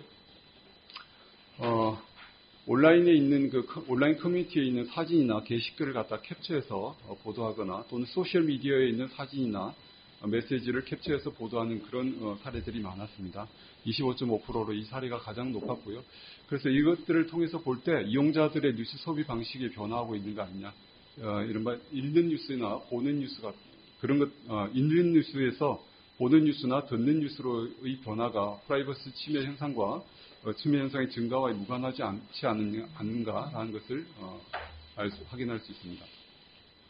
다음 침해 보도의 정보원을 살펴보았더니 전체적으로 소셜 미디어에서의 그 정보원이 26.6%로 가장 높았습니다. 그래서 SNS 그리고 소셜 미디어와 온라인 커뮤니티 그리고 유튜브 이 세 가지를 합쳐보았더니 전체적으로 60.1%에 해당하는 정보원을 차지했습니다. 그래서 전체적으로 저희가 시정 공고를 한 프라이버시 침해 사례들은 대체적으로 이런 SNS나 유튜브 온라인 커뮤니티를 출처로 하는 경우가 많다는 것을 확인할 수 있었고요. 이런 곳에 출처하고 있는 정보들이 프라이버시 침해와 상당한 관련성이 있다는 것을 확인할 수 있었습니다. 다음은 그렇다면 이 세 가지 조금 더 나아가서 이 세 가지 정보원을 가지고 이것이 최근에 이제 SNS나 유튜브나 온라인 커뮤니티는 인터넷 자체에서 언론들이 그것을 통해서 취재원으로 활용하고 있는 것으로 보여지는데요. 이런 정보원들을 그러니까 거기서 나와 있는 어떤 콘텐츠를 갖다가 기사화하는 것이죠. 이런 것들이 행위 속성의 선정성과 어떤 관계가 있는지를 갖다가 살펴보았더니 여기서 출처하고 있는 정보원들에서는 대체적으로 선정적인 보도가 그 외의 정보원들에 비해서 2배 이상 높은 것으로 나타났습니다. 그래서 소셜미디어나 유튜브 그리고 온라인 커뮤니티를 정보원으로 하는 침해 보도의 경우에 있어서 성이나 불륜과 같은 그런 행위 속성을 더 많이 다루고 있다는 것을 확인할 수 있었습니다. 다음은 소셜미디어와 온라인 커뮤니티 그리고 유튜브 같은 정보원을 가진 경우에 있어서 기사의 제목들을 가지고 그 기사의 제목이 선정적인지 여부를 분석해 보았습니다. 대체로 이러한 정보원들을 갖고 있는 기사들의 경우에 있어서는 그 외 정보원들에 비해서 선정적인 경우가 2배 이상 높은 것으로 나타났습니다. 그래서 이런 침해 보도의 경우에 있어서는 이것들을 정보원으로 하는 침해 보도의 경우에 있어서는 성적인 관심을 유발하는 그런 기사 제목을 더 많이 사용하고 있다는 것을 확인할 수 있습니다. 피해자 인적 특성별로 살펴보면은 사인이 공적 인물에 비해서 훨씬 더 압도적으로 높지요. 그러나 공적 인물들도 상당히 있습니다. 다음은 침해 행위의 태양에 대해서 살펴보도록 하겠습니다. 구체적인 침해 행위의 태양은 좀 법리적인 측면이라고 이해하시면 되겠고요. 초상권이나 전체적으로 프라이버시 침해 유형을 살펴보았더니 초상권 침해가 가장 많았습니다. 37.5%를 차지하고 있었고요. 그 다음으로 사생활 비밀이 26.7% 이런 정도였는데요. 사생활 비밀과 성명권 침해 이 세 가지가 탑3 안에 들었는데요. 이 세 가지를 합하니까 전체적으로 82.9%를 차지했습니다. 그래서 언론 보도에 의한 프라이버시 침해가 이 세 유형에 집중되고 있음을 확인할 수 있었습니다. 다음은 사생활 보도 구체적으로 각 프라이버시들의 침해 유형별 침해의 구체적인 태양을 한번 살펴보았습니다. 사생활 비밀 침해의 경우에 있어서는 크게 4가지 유형으로 나눠 봤었는데요. 신원을 공개한 사례, 그리고 비밀 영역이나 내밀 영역이나 사사적 영역을 공개한 사례, 그리고 인격상을 왜곡한 사례, 그리고 사적 공간을 촬영해서 공개한 사례, 이렇게 4가지 유형으로 분류해 봤더니 내밀이나 비밀 영역을 공개한 사례가 전체의 82.8%를 차지하고 가장 많았습니다. 그 외에 신원을 공개한 사례 등이 있었고요. 이런 그 사적 영역을 공개한 사례 중에서는 사생활의 내밀 영역을 공개한 사례가 전체 반 이상을 차지한 것으로 나타났습니다. 다음은 통신 비밀 침해 사례를 분석해 보았는데요. 당사자의 교신 당사자의 중에 일방이 통신 내용을 폭로해서 공개한 경우가 전체 81.8%에 해당했습니다. 당사자가 공개하지 않은 내용을 입수해서 언론이 공개한 경우도 있었는데요. 그것이 한 18.2% 정도. 이 경우에 있어서는 통신비밀죄를 위반한 구성할 가능성도 있다고 보여집니다. 다음은 통신비밀 침해 사례의 구체적인 침해 태양을 살펴보았고요. 시간 관계상 넘어가도록 하겠습니다. 중요한 것들부터 중심으로 하겠습니다. 초상권 침해 사례의 침해 태양을 살펴보았더니 전체적으로 공적 인물과 함께 있는 사인의 가족 초상을 공개한 경우가 가장 많았습니다. 아이와 같이 함께 있거나 부인이나 남편과 같이 있는 사인이죠. 그런 사람들의 가족의 초상을 공개한 경우가 가장 많았고요. 그 외에도 보면은 논란 당시의 모습, 과거 모습을 공개했다든지, 지인의 초상을 같이 동석 중인 지인의 초상을 공개했다든지 이런 사례들이 많이 있었습니다. 다음은 초상권 침해 사례의 구체적인 태양을 살펴보니까 출처를 살펴보았더니 소셜 미디어가 가장 많았습니다. 전체적으로 한 40% 가까이 소셜 미디어에서 출처를 하는 초상권 침해 사례가 많았고요. 그 다음으로 유튜브가 한 15.6%, 온라인 커뮤니티가 12.2%. 결과적으로 이 세 가지 유형에서 가장 많은 초상권 침해가 일어난다고 보여집니다. 문제가 된 초상의 97.8%는 사회적 평판을 저하하는 사회적 가치나 사회적 평가를 저하시키는 그런 부정적인 맥락에서 초상을 사용한 것으로 나타났습니다. 다음은 피해자 인적 특성별 침해 태양을 살펴보았습니다. 공적 인물의 경우가 보다 사인이 80%로서 가장 훨씬 더 많았고요. 사인이 4배 이상이죠. 그런데 공적 인물의 경우에 있어서도 한 20% 정도 가까이 됐습니다. 그래서 공적 인물에 있어서는 연예인이 가장 많았고요. 그 외 기타 공적 인물, 이를테면은 뭐 널리 알려져 있는 공직 후보자의 부인이라든지 굉장히 알려져 있는 인플루언서라든지 이런 사람들이 차지하고 있었습니다. 다음은 피해자 인적인 특성별로 그 사인의 경우에 있어서 공적 인물과 어떤 관계에 있는지를 살펴보았는데요. 이 중에서 미성년자가 대부분이 공적 인물과 공적 인물의 어떤 가족이었습니다. 그래서 가족들이 합치면은 전체적으로 한 50.3%. 그 중에서 미성년 가족도 한 16.6%나 차지하고 있습니다. 그래서 이는 공적 인물의 가족 등 주변 인물의 프라이버시 보호에 대해서 언론의 인식을 제고할 필요가 있지 않느냐라는 문제 제기를 하고 있습니다. 다음은 피해자에 대한 그 비식별 익명 처리 여부를 살펴보았는데요. 대부분 프라이버시 침해 사례에 있어서 식별 처리를 하지 않은 것이 80% 이상이었습니다.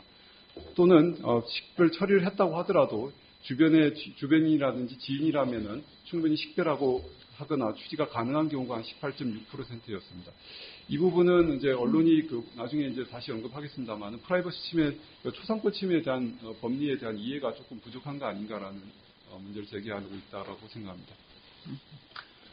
다음은 이제 침해 보도의 특성에 따라서 저널리즘적인 특성에 따라서 침해 행위의 태양이 어떤 차이가 있는지, 양태에 어떤 차이가 있는지를 살펴보았는데요.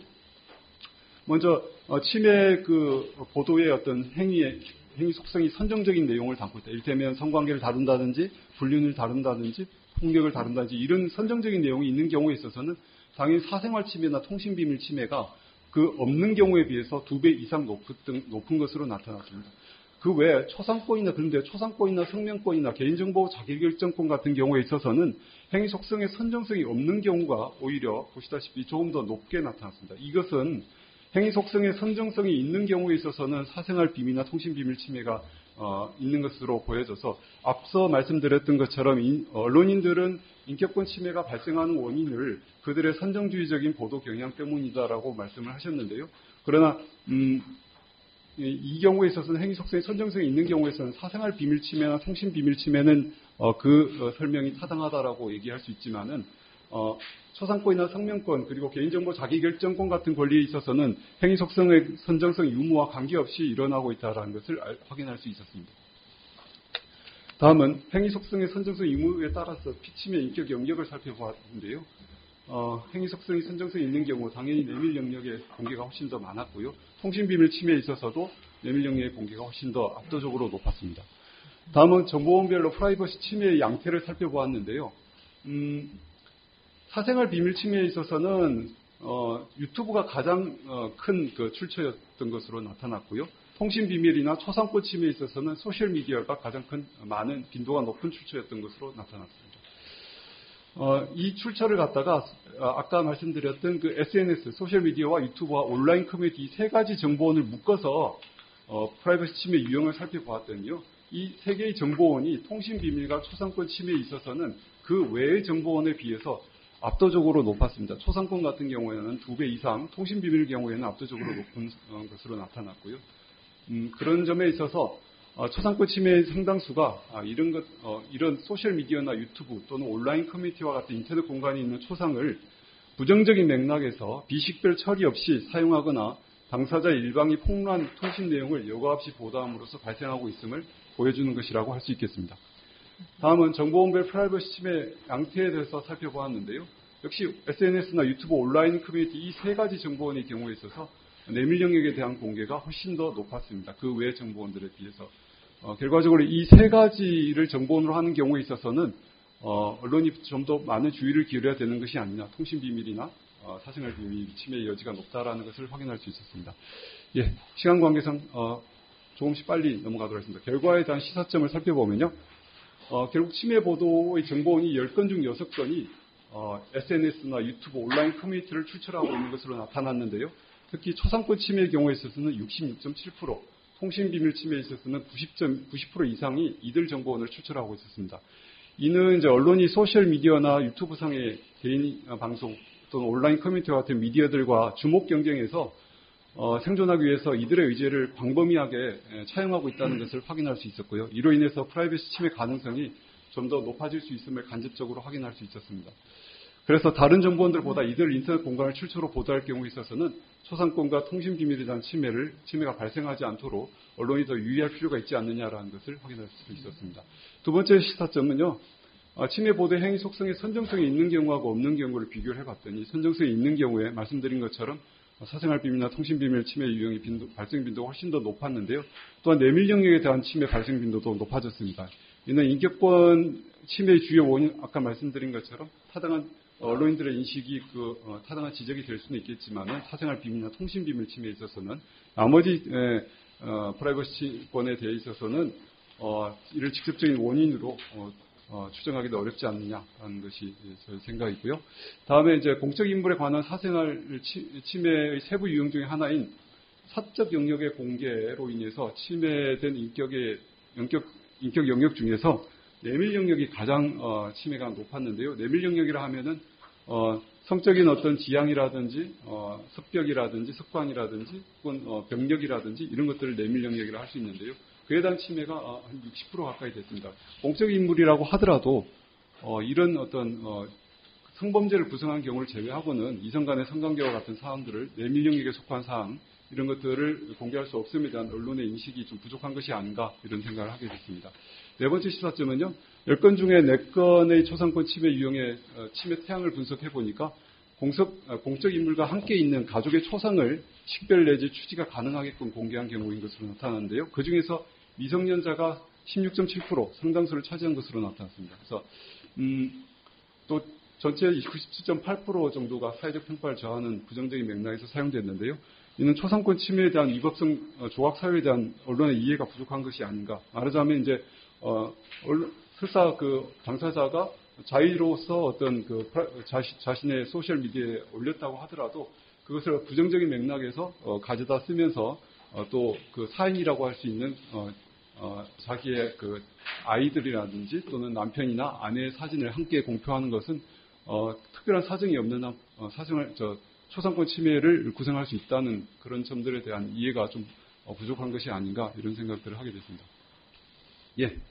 다음은 마지막으로 프라이버시 침해 보도 한 10건 중에 8건 정도가 이런 어떤 소셜미디어나 유튜브 또는 온라인 커뮤니티에 올라와 있는 개인의 사진이나 게시글을 캡처하거나 동영상 링크를 통해서 시각적인 정보 내지는 시청각적인 정보를 관행적으로 활용하고 있는 것으로 나타났습니다. 이는 프라이버시 침해 현상의 증가가 이들의 뉴스 소비 방식의 변화, 이용자들의 뉴스 소비 방식의 변화와 어떤 관련이 있는 게 아니냐. 즉 일련 뉴스에서 보고 듣는 뉴스를 선호하는 경향에 대해서 인터넷 신문이 대응한 결과 이런 것들을 광범위하게 차용하고 있는 것이 아닌가라고 보여지고요. 그래서 이런 것들로 인해서 앞으로도 사생활 침해와 같은 프라이버시 침해 사례는 계속해서 증가하지 않을까라고 예상할 수 있을 것 같습니다. 이상을 토대로 해서 침해 개선 방향을 갖다가 제언을 드린다라면은 보신 바와 같이 가장 먼저 교육의 필요성도 제기가 되지만은 전체적으로 먼저 이 부분부터 먼저 봐야 될 것 같은데요. 인터넷 공간에 대한 규제 강화의 필요성이 있다. 왜 그러냐 하면 아까 살펴보신 것처럼 언론은 지금 현재 언론만의 경쟁이 아니고 인터넷 공간에 있는 소셜 미디어나 유튜브 또 온라인 커뮤니티 이런 것들과 그 광고 시장을 놓고 경쟁을 하고 있는 상황이죠. 그래서 이런 상황에서는 언론의 모방 차용을 계속하고자 하는 그런 동기를 약화시키지 않는 이상은 언론만의 어떤 인식을 전환을 촉구한다든지 또는 언론에 대해서만 어떤 자율 규제나 타율 규제, 법적 규제를 강화한다는 것이 크게 실효성이 있을까라는 그런 의문이 좀 들어서 그렇다라고 한다라면 그런 규제를 인터넷 공간에 대한 규제 강화를 할 필요가 있지 않느냐라는 측면을 갖다가 제시를 했고요. 개선 방향으로. 그래서 이런 물론 인터넷 공간에 대한 현재 자율이나 법적 규제가 이루어지고 있습니다만은 그러나 현재 보신 바와 같이 언론이 그런 SNS나 이런 것들을 있는 콘텐츠들을 갖다가 차용하고자 하는 그런 유혹에서 상시적인 유혹에서 벗어나기 어려운 상태에 있다라고 보여지고요. 주목 경쟁을 하는 상황에서 주목되지 않는 언론이라고 한다라면 1분 안에 좀 정리해 주시면 감사하겠습니다. 예. 그래서 이런 것들에서 제가 제안드린 것은 자율 규제를 좀 더 강화하거나 자율 규제를 강화할 수 있도록 시민사회가 좀 더 독려해 나가야 될 것이 아닌가. 또한 가능하다라면은 사업자와 공공부문 간의 어떤 공동 규제의 거버넌스를 구축할 필요가 있지 않겠느냐라는 점을 말씀드리고요. 물론 앞에 저희가 그 중개위원회도 하고 있습니다만은 치매 교육을 강화시킬 필요가 있다. 특히 아까 보신 것처럼 초상권이나 성비권, 개인정보 자기 결정권과 같은 권리에 대해서는 그들이 생각한 거하고 조금 오히려 그 이해 수준을 이해에 대한 그 인격권에 대한 이해 수준이 낮아서라고 답변한 그 언론인들의 인식은 대단히 낮았는데요. 한 5% 정도밖에 안 됐거든요. 그런 것들에 비해서 오히려 이런 것들을 좀 그 이해를 제고할 필요가 있다. 언론인들의 인식과 달리라고 생각이 듭니다. 그리고 교육 방법에 있어서도 언론인들은 이런 어떤 탐사 기법이나 이런 것들에 대한 교육을 상당히 원하고 있습니다. 그래서 커리큘럼을 만들 때 지금도 그렇게 하고 있는 것으로 알고 있는데요. 같이 대합해서 커리큘럼을 구성할 필요가 있겠다. 그리고 공고 결과의 활용도를 제고할 필요가 있다고 보는데요. 지금 현재 정보 광고 집행 기준에 들어와 있습니다만은 이것이 그 반영 비율이나 반영 여부나 반영 비율은 자율인 상황입니다. 그래서 이런 것들이 실질적으로 언론의 그 불이익이 실제 이런 것들을 침해를 함으로써 오는 불이익이 더 클 수 있도록 현실화하고 실질화할 필요가 있다고 보고요. 그렇기 때문에 실효성을 제공하기 위해서는 이런 반영 비율을 좀 더 상향 조정할 필요가 있고요. 인센티브를 부여하는 방안, 적극적으로 그 광고주가 그것들을 반영할 경우에는 인센티브를 부여하는 방안도 검토할 필요가 있다고 생각합니다. 그리고 포털의 뉴스 제휴 평가 시에는 정량 지표의 하나로 활용하는 방안을 검토할 필요가 있는데요. 제가 정성 지표라고 되어 있을 자료에는 그렇게 되어 있을 텐데요. 그보다는 정량 지표로 활용할 필요가 있다. 최근에도 가처분 결정에서 언론이 뉴스 제휴 평가위원회에서 정량 지표가 자체가 대단히 큰 비율을 차지하고 있는데 그 근거 자체가 좀 부족한 거 아니냐라는 그런 판단을 받은 것으로 알고 있는데요. 그런 측면에서 이런 자료들을 갖다가 시험공고 사례를 정량 지표의 하나로서 특히 뉴스 품질이라든지 이런 것들을 평가하는데 판단할 수 있다라고 생각합니다. 네, 안녕하십니까. 두 분 우리 이민규 교수님하고 김주영 팀장님의 발제 잘 들었습니다. 이걸 들으면서 진짜 시정 권고가 하늘을 찌른다는 것은 사실 언론인 입장에서는 정말 부끄럽고 창피한 일입니다. 실질적으로 제가 지난해까지 언론의 어떤 한 회사에서 뉴스를 총괄하고 있었는데 그런 측면에서는 정말 죄송하다고 말씀드릴 수밖에 없습니다. 사실 이 언론 시정 권고가 나온 것도 어떻게 따져보면은 언론의 격변기, 그러니까 아날로그에서 디지털로 바뀌면서 이 자체가 그만큼 효과가 나타난다고 보고 있습니다. 그리고 실질적으로 지금 아날로그, 그러니까 레거시 미디어의 그 영향은 너무나 초라하게 떨어지고 있고 디지털 뉴스의 그 영향력은 한없이 올라가고 있는 상황입니다. 그리고 특히 지금 현재 12월까지 온라인 매체, 그러니까 문화관광체육부에 등록되어 있는 정기 간행물로 등록되어 있는 게 11,000개가 넘습니다. 11,035개 정도 되는데 어마어마한 숫자입니다. 이런 언론들이 이런 매체들이 결국은 네이버나 다음에 제휴를 맺느냐 여부에 따라서 그네들의 생존력이 갖춰지기 때문에 실질적으로 거기에 대한 그 경쟁력은 치열한 그 경쟁은 이루 말할 수가 없고요. 또 실질적으로 이런 이미 그 검색 제휴, 콘텐츠 제휴를 맺고 있는 매체들이 그러니까 평일날에 쏟아내는 기사 양이 한 6만 건 정도 된다는 게 네이버 측에서 어떤 정확한 단단히까지는 얘기 않지만 그런 식으로 되고 공휴일 같은 경우 한 2만 건까지 된답니다. 그러면 이렇게 많다는 거는 그 뉴스가 많으냐? 그게 아니라 뉴스를 그만큼 쪼개 쓰고 나눠 쓰기 때문에 이런 현상.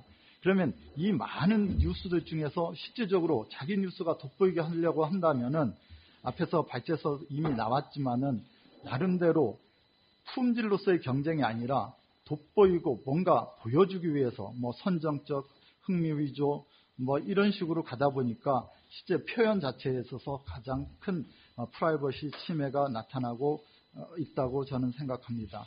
그리고 또 실질적으로 이 매체들 간의 경쟁이 페이지 뷰가 높으냐 낮으냐 이것이 실제적으로 그 매체의 위상과 직결되고 있고, 여러분들 또 네이버나 특히 네이버죠. 네이버의 그 채널을 보면은 그 매체 제호 옆에 200만, 300만, 400만, 500만 이 수치가 써져 있습니다. 이 수치는 자기들이 위상을 나타내기 위해서 자랑스럽게 얘기하는 거거든요. 그런데 이것이 순수하게 500만으로 갔느냐, 독자들이 꼭 내가 필요한 매체로서 이것을 보고 있느냐, 그 부분에 대해서는 상당히 의문점이 있습니다.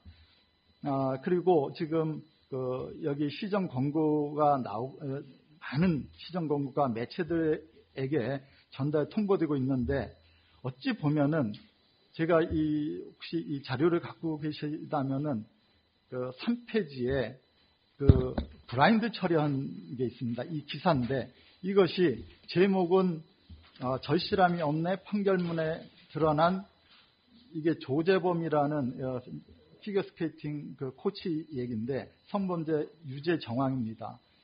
기사를 이렇게 브라인드 처리를 해서 사실 시정 공고를 했습니다. 그럼 이걸 보면은 사실 이 시정 공고에 따라서 기사를 쓴다고 하면은 딱 앞줄, 그러니까 조 씨는 심 선수, 심석희라고 해서 심 선수의 무릎을 꿇게 만들고 뺨을 여러 차례 때리면서 강제추행했다. 여기에서 딱 끝나도 된다는 게 아마 시정 공고 하시는 이 의원님들이 아마 의도이실 겁니다. 그런데 따져보면은 기자가 이 판결문을 얻었을 때는 그 뭔가는 사실 보여주고 좀 더 자세하게 쓰려고 하는 욕심이 아니라 당연히 기자로서는 가져야 될 그런 나름의 업무 틀일 겁니다. 그런데 이렇게 하다 그분도 기자도 이거를 빼서 어떻게 하면은 시정 공고에 안 걸릴까, 그리고 또 언론중재에 걸리지 않을까, 이런 부분에 대해서 심각하게 논의하고 생각하고 또 썼고 그거를 데스크도 봤을 텐데 이런 결과가 나왔습니다. 이 기사가 사실은 되게 큰 회사입니다. 우리가 아는 이런 회사마저도 이렇게 썼고, 또 이렇게 쓰다 보니까 실제적으로 다른 회사가 다 이런 식으로 썼습니다. 그래서 지금 이것이 사실 수정되고 어떤 데는 이것이 삭제가 됐는데, 이 제목을 쳐서 좀 들어가 보면은 이 형태가 아직도 나타나고 있다는 거죠. 그래서 시정 권고를 한 70%가 받아들이고 있다고 하지만은 이 30%가 남아있는 한 이것을 수용한 측에서 보면은 나만 이거를 다 수용하고 있네? 라는 이런 나름대로의 어떤 반발심이라든가 저항감 이런 것이 있을 겁니다. 어쨌든 언론 입장에서는 여러 가지의 방안들을 다 충분히 하고 있고, 실제적으로 여러분들 신문이나 어떤 인터넷 매체에 보면은 정말 그 모자이크 처리라든가 기본적인 정보는 다 모씨, 주소 없는 거는 당연하고, 이게 과거에 한 90년대에 있어서는 한자로 써까지 모든 거를 나이, 성별 모든 걸 다 제시했었는데 이미 그런 부분은 많이 완화됐다고 생각합니다. 그리고 결정적으로 우리가 이런 문제에 대해서 어떻게 그런 개선할 것이냐라는 부분에 있어서는 교육이 가장 중요하고, 이 언론중재위원회에서도 기본적으로 지금 시정 권고를 내리는데 이 시정 권고가 사실 많이 시간이 지난 이후에 보내주기 때문에 약발이 많이 떨어집니다. 약발이 떨어졌다는 것은 그 매체에서 과감하게 그걸 다 고쳐도 이미 다 끝났는데 효과가 없는데 하고 고쳐주는 거. 그네들이 나름대로 뭔가 어떤 제의식이라고 하면 좀 과한데 그런 의식이 있다면은 그 다음에 안 써야 되는 게 당연하죠. 그렇지만 지금 이 시정 권고의 수치가 올라가는 거 보면 그것이 지금 제대로 효과가 없다라고도 생각이 됩니다. 그런 차원에서 본다면은 여러 가지 제안들이 개선 방안이 나왔지만은 우선적으로 교육이라는 거는 언론사 자체에서 충분히 이루어져야 되는 거고, 두 번째는 이 나쁜 언론사에 대한 어떤 규제도 중요하지만은 정말 좋은 언론에 대한 어떤 나름대로 시정 권고를 안 받고 시정 권고에 대해서 적극적으로 수용하는 그 매체에 대해서는 뭔가 인센티브 같은 어떤 제도, 여기에서 이 시정에 많이 걸린 데 대해서는 정부 광고를 어떻게 규제한다 이런 것도 있지만 어떤 식으로라도 뭔가는 만들어야 되지 않을까라는 생각이 듭니다. 예, 이상입니다.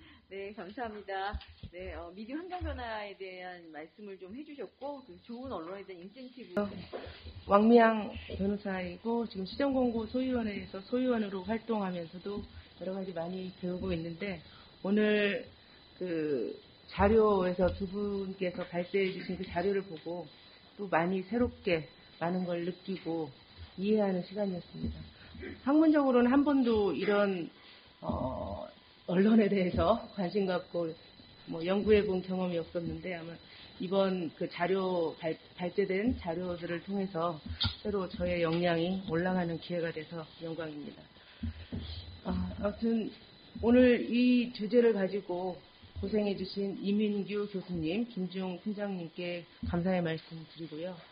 이번 이 토론회가 지금 개최된 이유가 인터넷과 스마트폰의 급속한 보급과 활용으로 침해 유형이 다양화되고 시정 광고 건수가 증가되고 또 시정 광고 언론중재위원회 시정 광고가 올해부터 인쇄 매체의 정부 광고제도 지표로 활용되고 향후에도 이게 확대되는 상황이다 보니까 이제 언론의 관심이 높아지고 해서 오늘 객관적으로 시정 광고 제도의 효과를 평가하고 언론사에도 이 시정 광고로 인한 위축 효과를 최소화하기 위해서 마련된 걸로 알고 있습니다.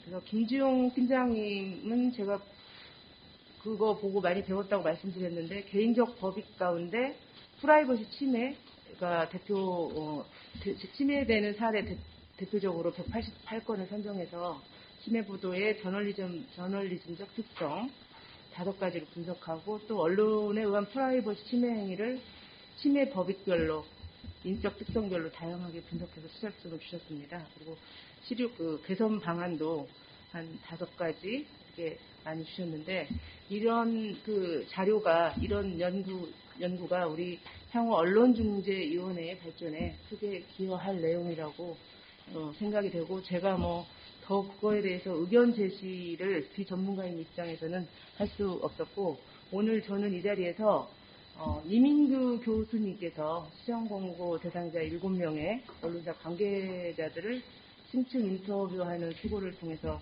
현실감 있는 인터뷰 내용을 그대로 또 전달하는 형식으로 제시한 시정공고 제도의 개선책에 적극 동의한다는 말씀을 드리고자 합니다. 가장 와닿았던 것 중에 하나가 언론중재위원회를 중심으로 언론주재기관 간의 긴밀한 소통을 위한 협의체 구성을 하자. 이 안이 참 와닿았습니다. 이렇게 협의체를 구성하면 좀 더 기관별로 엇박자 나는 부분도 좀 이렇게 찾아내고 그다음에 또 새로 더 긴밀하게 소통을 하면 이게 지금 오늘 매체가 보니까 우리 언중에서 대상 매체 시정광고 대상 매체가 2,500여 개가 되는 것 같더라고요. 그 어마어마한 매체들을 다 이 5개 기구가 자율적으로 통합을 하고 협의체를 구성하면 좀 언론이 더 올바른 방향으로 갈 수 있는 길을 찾지 않을까 이런 생각을 해봤습니다. 또 하나는 시정 광고의 예방 효과 증진을 위한 우수 언론사에 대한 칭찬과 인센티브 제공 필요성 이 부분에서 적극 공감을 했습니다. 공감하고 그러면서 이게 언론중재위원회 시정광고 예방 효과 등 고려해서 우수 언론사에 대한 칭찬과 인센티브 제공을 하지만 또 매체별로 매년 우수 언론, 좋은 언론사를 선정해서 시상을 하면 인지도를 높여주고 또 이 우수 언론사로 선정된 점이 정부 광고제도의 여러 집 중 하나로 포함되도록 하면 참 좋겠다는 생각을 해봤습니다. 충분히 우수 언론사 선정 제도가 우리 정부 광고 제도의 여러 지표로 포함될 수 있을 거라고 보입니다. 거기 보면 정부 광고 제도에는 핵심 지표 중에 매체의 효과성하고 이제 신뢰성 이런 거 있는데 우수 언론사도 그 포인트로 들어간다고 하면 효과를 보지 않을까라는 생각을 해봤습니다. 이상 마치겠습니다. 네, 감사합니다. 네, 말씀 잘 들었고요. 저는 토론문에서도 얘기했지만 일단 2가지 큰 방향입니다. 하나는 자율규제기구하고 이제 사실은 언론중재위가 공적규제기관인데요. 결국은 이제 실행률과 이행률을 높이려면 그런 공적기구하고 이제 민간 자율기구 간의 이제 어떤 그 필요한 부분에서 협업이 그 상당 부분 필요하지 않을까 하는 방향 하나 하고요. 또 하나는 이제 언중이라는 이제 그 준사법적 기구가 결국은 미디어 현장에 굉장히 밀착해 있어야 된다. 그래야 이제 현장이 돌아가는 그런 부분을 좀 더 이제 정확히 파악해야 이게 결국은 그런 어떤 리턴을 통해서 결국은 그 매체들로 하여금 시민 이행에 대한 어떤 동기부여라든지 어떤 자발성 이런 부분을 좀 담보할 수 있지 않을까 하는 측면에서 몇 가지로 좀 요약을 해봤습니다. 일단은 그 먼저 말씀드린 자율심의기구들과의 협력 쪽 관련해서요. 일단 심의규정이 각 뭐 신문윤리위원회나 저희나 뭐 다 그 윤리강령이나 이제 심의규정이 있고, 그 다음에 이제 언중이도 이제 오래된 어떤 그 역사를 가지고 있겠지만 그 심의규정이 있습니다. 그래서 그런 부분이 어떻게 보면은 매체 입장에서는 사실은 어떤 부분에 있어서 케이스 바이 케이스인데 굉장히 이제 좀 혼돈이 있을 수도 있는 것 같고, 그래서 이제 심의결정문이 이제 각자 가다 보니까 어떤 측면에서는 굉장히 뭐 공통적인 측면도 있고요. 그래서 저는 실무적으로 어떤 그런 부분에 있어서 좀 교집합을 좀 찾아가 보면 어떨까 하는 생각이 있습니다. 그래서 이제 뭐 저희도 이제 뭐 가이드북을 만들어서 이제 배포하고 있지만 케이스별로 좀 가능한 어떤 사례를 좀 유형화 시켜가지고 좀 이제 매체들하고 공유하는 작업이 좀 필요하지 않을까. 그래서 교육 자료로도 충분히 활용할 수 있고요. 그래서 그런 측면에서 어떤 심의 규정의 공통 분모를 찾아가자. 이게 한 가지 제안이고요. 또 한 가지는 이제 아까도 이민기 교수 발제하셨지만 우리가 이제 언중에서도 계속 발표를 합니다. 주기적으로 이제 예를 들면 상위 뭐 20개 매체라든지 뭐 10개 매체라든지 이걸 발표하시는데 결국은 이제 이 매체를 어쨌든 현장에서 직접 좀 저희가 이제 방문을 해서 어떤 또 현장에 고충이 있는지 그런 부분도 저희가 좀 들어보고 또 현장의 목소리를 반영할 수 있는 부분이 어떤 게 있는지 해서 그런 부분을 좀 쌍방향적으로 어떤 애로사항이나 고충 청취 이런 부분이 굉장히 시정 공고 활동을 알리는 데도 도움이 된다. 이렇게 생각을 하고 있습니다. 그리고 제가 토론문에서도 지적했듯이 결국은 이제 저희가 언중에서도 저희랑도 교육을 하고 있고 교육이 활성화되어 있는 걸로 알고 있습니다. 근데 이제 인바운드 쪽도 그렇고 아웃바운드도 그렇고 양쪽으로 저희가 찾아가는 저널리즘 교육처럼 그런 부분이 굉장히 좀 필요하지 않을까 하는 생각이 있습니다. 그리고 이제 소통 측면에서 이제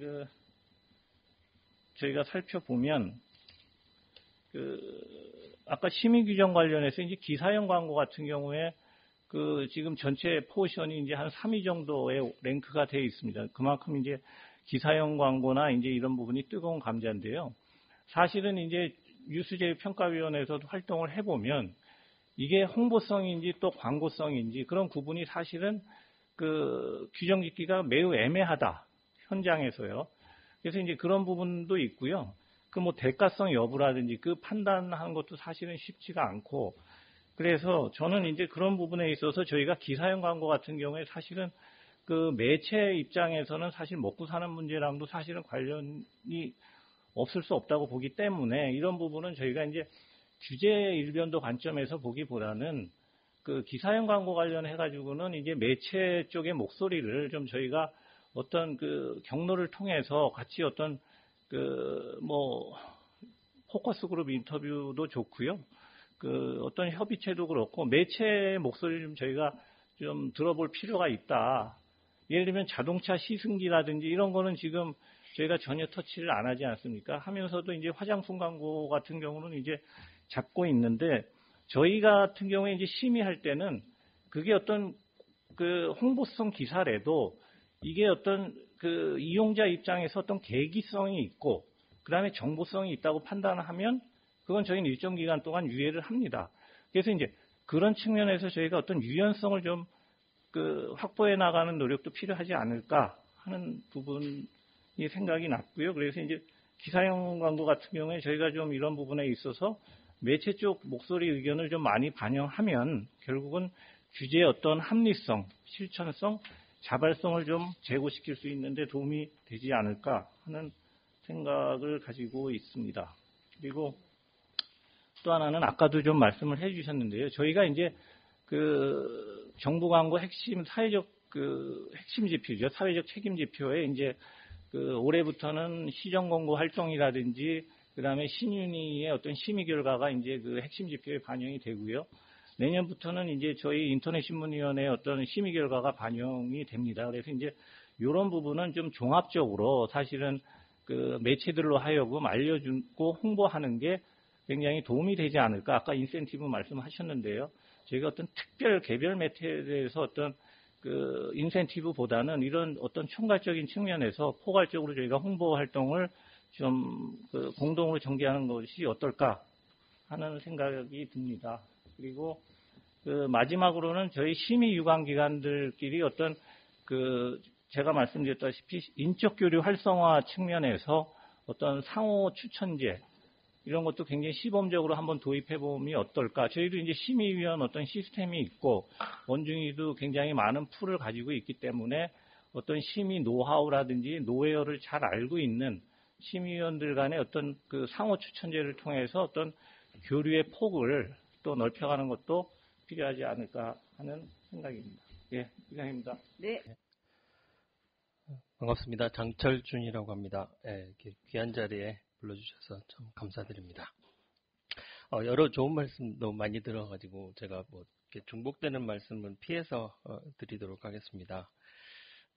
제가 그 좀 단적으로 드리고 싶은 하나의 제 그 주제는 기본적으로 좀 언론이면 언론으로서의 좀 경계라고 할까요? 그런 좀 그 언론의 정의로서의 어떤 그 테두리는 좀 지키자라는 저는 그런 입장입니다. 기본적으로 헌법 공부하고 그 규범학적 측면에서 이렇게 소위 이제 독자나 시청자들의 권익을 생각할 수밖에 없는 그 학자 입장에서는 언론의 어려움도 잘 알고 있고 또 규제기관의 어떤 규제적인 당위성이라든가 효과성을 추구하려는 성향도 잘 알고 있지만 기본적으로 가장 중요한 대상은 우리 국민들이 되어야 되지 않을까 저는 그런 생각을 해보게 되고요. 그런 측면에서 언론 시장이 많이 어려워졌고 그 어려움도 다 이해하고 있습니다만 기본적으로 우리는 언론이라면 우리 헌법에서 언론에게 특별한 자유를 부여하고 있고 특권에 비슷한 더 그 자유를 부여하고 있는 이유는 그 언론이 권위를 갖고 있기 때문이라고 생각합니다. 그러니까 그 SNS나 그 저희 인터넷에서 떠돌아다니는 정보가 언론의 모습을 입고 그것이 기사화되었을 때 우리는 거기에 사실이나 진실로서의 권위를 부여해서 읽게 됩니다. 결국 그런 차원이라면 그 인터넷에서 떠돌아다니는 정보하고 우리 언론사가 다루어야 할 정보는 기본적으로 좀 구별되는 것이 마땅하지 않나 그런 생각을 해보고요. 그런 차원에서 저는 뭐 제목을 토론문 제목을 언론중재위원회 시정권고의 효율성 제고를 위한 제언이라고 했습니다만 학자 입장에서 보기에 기본적으로 효율성이 좀 많이 부족하지 않나. 왜냐하면 그것은 뭐 중재위원회에서 일을 잘 못해서 그랬다는 뜻이 아니라 우리가 인터넷에서 계속 뉴스를 접하고 있는 과정에 이런 좀 문제가 있을 수 있는 소위 시정공고의 대상이 될 만한 그런 기사들을 너무 많이 볼 수 있기 때문이고요. 아직도 좀 어떻게 보면 독자의 입장에서 좀 피곤한 기사들, 소위 이제 낚시성 기사들 이런 것들을 너무 아직도 쉽게 접해볼 수 있기 때문에 과연 국가의 역할이 과연 무엇일지 어떤 형태로 가야 될지에 대한 어떤 그 좀 생각을 많이 해보게 되는데요. 그런 차원에서 이렇게 가장 이제 문제 뭐 그 핵심이라고 할까요? 그 이유는 제가 뭐 첫 번째 그 단락에 썼습니다만 언론 환경이 종이신문의 환경에서 인터넷으로 너무 격변했다는 거에 원인이 있는 것 같습니다. 아까 우리 토론자 선생님께서 그 국가대표 코치 그 기사에 관한 예를 들어주셨는데 만약에 그 기사가 그 블라인드 처리 없이 발표가 되었을 때 지금 상황에서 우리가 그 당사자, 기사의 당사자에게 느끼는 감정은 어땠을지 한번 생각해 볼 필요는 있다고 생각합니다.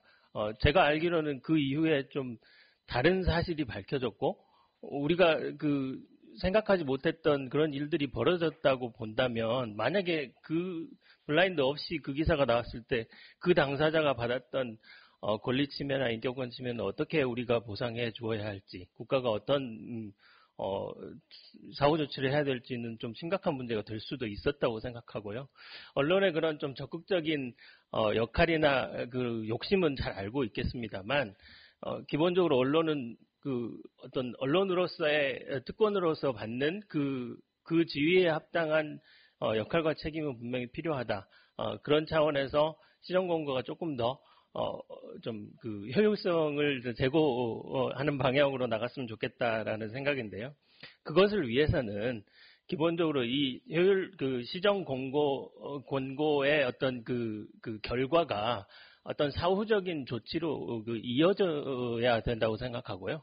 그런 소위 이제 권고가 권고 자체로 끝나버리기 때문에 그 권고를 따르는 언론사는 왠지 손해보는 것 같은 느낌, 즉 이제 규제의 형평성 차원에서 어떤 문제가 나타나는 것이 아닌가 그런 생각을 하게 됩니다. 그래서 어떤 형평성을 제고하는 차원에서라도 이 시정 권고의 결과가 그냥 권고로서 전달되는데 끝나지 않고 결국 좀 다른 어떤 제재적인 차원에서 다른 좀 효용을 발휘할 수 있어야 되지 않나 그런 생각을 해보게 되는데, 그런 차원에서 본다면 방송을 견주어서 말씀드리면은 좀 이게 합당한지는 잘 모르겠습니다. 무리가 있을 수 있다고 생각합니다. 근데 우리는 지금 방송이나 신문기사나 구별 없이 인터넷에서 다 소비하고 있는 상황이거든요.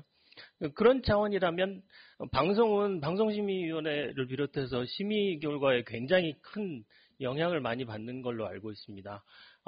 그 사업자 재승인이나 승인, 재승인 심사의 그 심의 결과, 심의를 얼마나 잘 따랐는가, 얼마나 또 그걸 어겼는가, 이것도 상당히 많이 반영된다고 알고 있는데, 이제 인터넷이나 어떤 우리 신문에 대해서는 그런 조치가 전혀, 존재하고 있지 않기 때문에, 결국 권고를 받은 언론사는 그걸 지킬 요인도 없을 뿐만 아니라, 지키는 쪽만 좀 억울하게 되는 그런 상황이 발생할 수 있다면 뭔가 좀 다른 조치가 들어가도 되지 않을까. 제가 이렇게 자신 있게 말씀드리는 이유는 기본적으로 저는 언론이 우리 대한민국 민주주의에 기여해야 된다고 보기 때문에 그 정치적인 언론이나 어떤 그 정치적인 기사나 이런 데는 굉장히 큰 보호를 받아야 된다고 생각합니다. 근데 우리가 심의 규정, 시정 권고의 대상이 됐던 우리가 발제해서 확인했던 그 대상들은 대부분 개인의 자유나 권리에 한정되어 있는 영역이기 때문에 이 영역에서는 특별히 정치적으로 논란이 될 만한 사항이 크게 저는 많다고 생각하지는 않습니다. 이런 영역이라면 개인의 권리를 조금 더 보호해주는 쪽으로 규제의 역량을 발휘해도 좋지 않을까 그런 생각이 들어가고요. 그런 차원에서 아까 제가 그 토론문에는 쓰지 못했습니다만 우리 김주영 선생님 발제에서 그 인터넷 공간을 규제하는 게 좋지 않겠느냐 이런 그 의견을 제시를 하신 거에 대해서 조금 그 생각을 다시 해보게 됐는데요.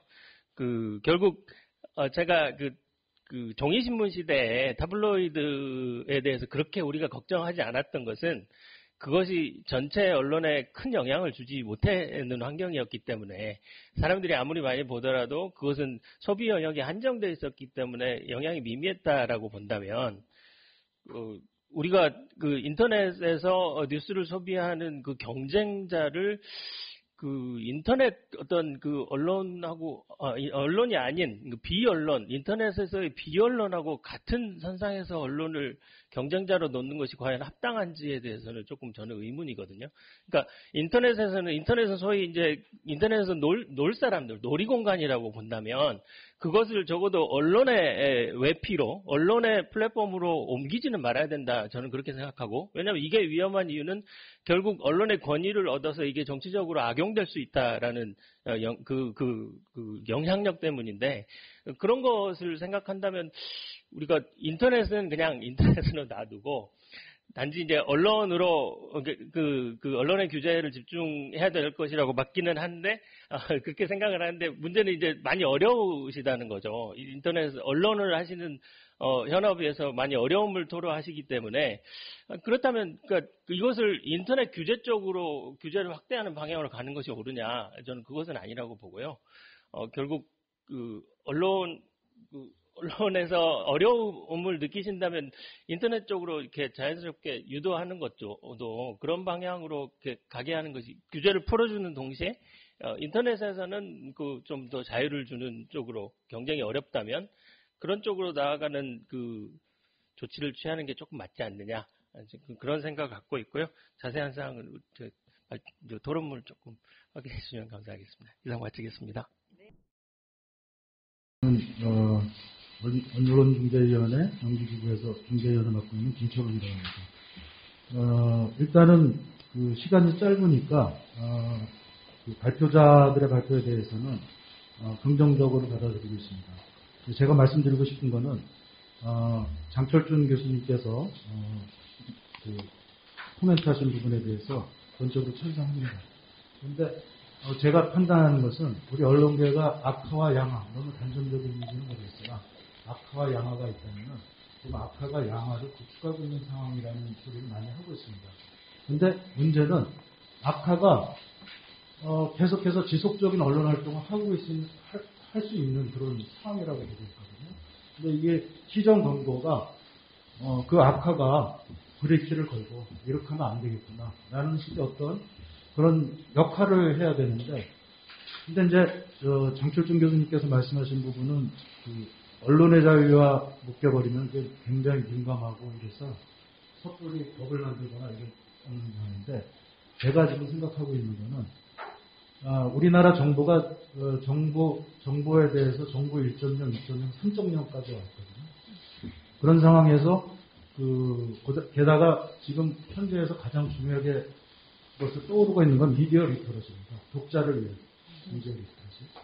그런 개념을 포함을 해서 지금도 시정 권고에 대한 내용을 찾으면 찾을 수 있고 어느 정도 이렇게 볼 수는 있지만 독자들이 이 시정 권고에 대한 것을 빅데이터 해가지고 알기 쉽게 봐서 어떤 게 악하고 어떤 게 양하고 구분할 수 있도록 하는 거.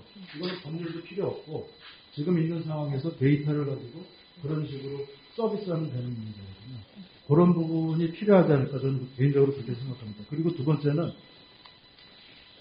지난번에 그 이태원 사건 관련해가지고 이제 시정에서 토론을 했는데 저는 그 부분에 대해서는 제 나름대로 의견이 있었지만 만약에 그런 사건이 났으면은 다른 언론단체에서 물론 해야 되겠지만 이거와 직접적인 연관이 있는 언론중재위에서 그런 부분에 대해서 저널리즘적 차원에서 뭔가 짚고 넘어가서 그 부분이 나중에 심의를 할 때, 심의를 할 때 뭔가 기본이나 토대가 되는 그런 걸로 작용할 수 있으면 어떨까 싶고요. 그 다음에 아까 그 네이티브 광고 비슷하게 나왔는데 저는 이 네이티브 광고를 더욱더 철저하게 엄격하게 다뤄야 된다고 생각합니다. 미국에서 2010년대 중반에 뉴욕타임스가 혁신 보고서를 낸 이유는 그때 포츠라든지 복스라든지 여러 가지 신생 인터넷 언론사가 이제는 뉴욕타임스의 경쟁자는 이런 신생 언론사라고 했는데 이 언론사들이 잠시 동안 그렇게 영향력을 갖고 번성할 수 있었던 이유는 네이티브 광고였거든요. 나중에는 그것에 대한 부작용이 나타나고 그래서 이 신생 언론사 자체도 다시 레거시 미디어의 형태를 취하는 쪽으로 지금 모습을 바꾸고 이러고 있는데 저널리즘 차원에서는 기사와 광고는 분리돼야 되기 때문에 이 부분에 대해서는 훨씬 더 엄격하게 심의를 해야 되지 않나 그렇게 생각합니다. 이상입니다. 네, 감사합니다. 좋은 제안을 많이 해주셨습니다. 네, 그 중에서도 이제 미디어 리터러시 교육 차원에서 시정 공고 내용을 언론 수용자들이 쉽게 이해할 수 있도록 홈페이지에 게시하셔도 좋을 것 같고, 그 다음에 교육 자료로 활용하는 것도 한번 고려하면 좋겠다는 안은 우리가 당장 실천할 수 있는 그런 좋은 안이 아니었나 생각이 됩니다. 네, 또 그 플로어에서 양 변호사님. 네.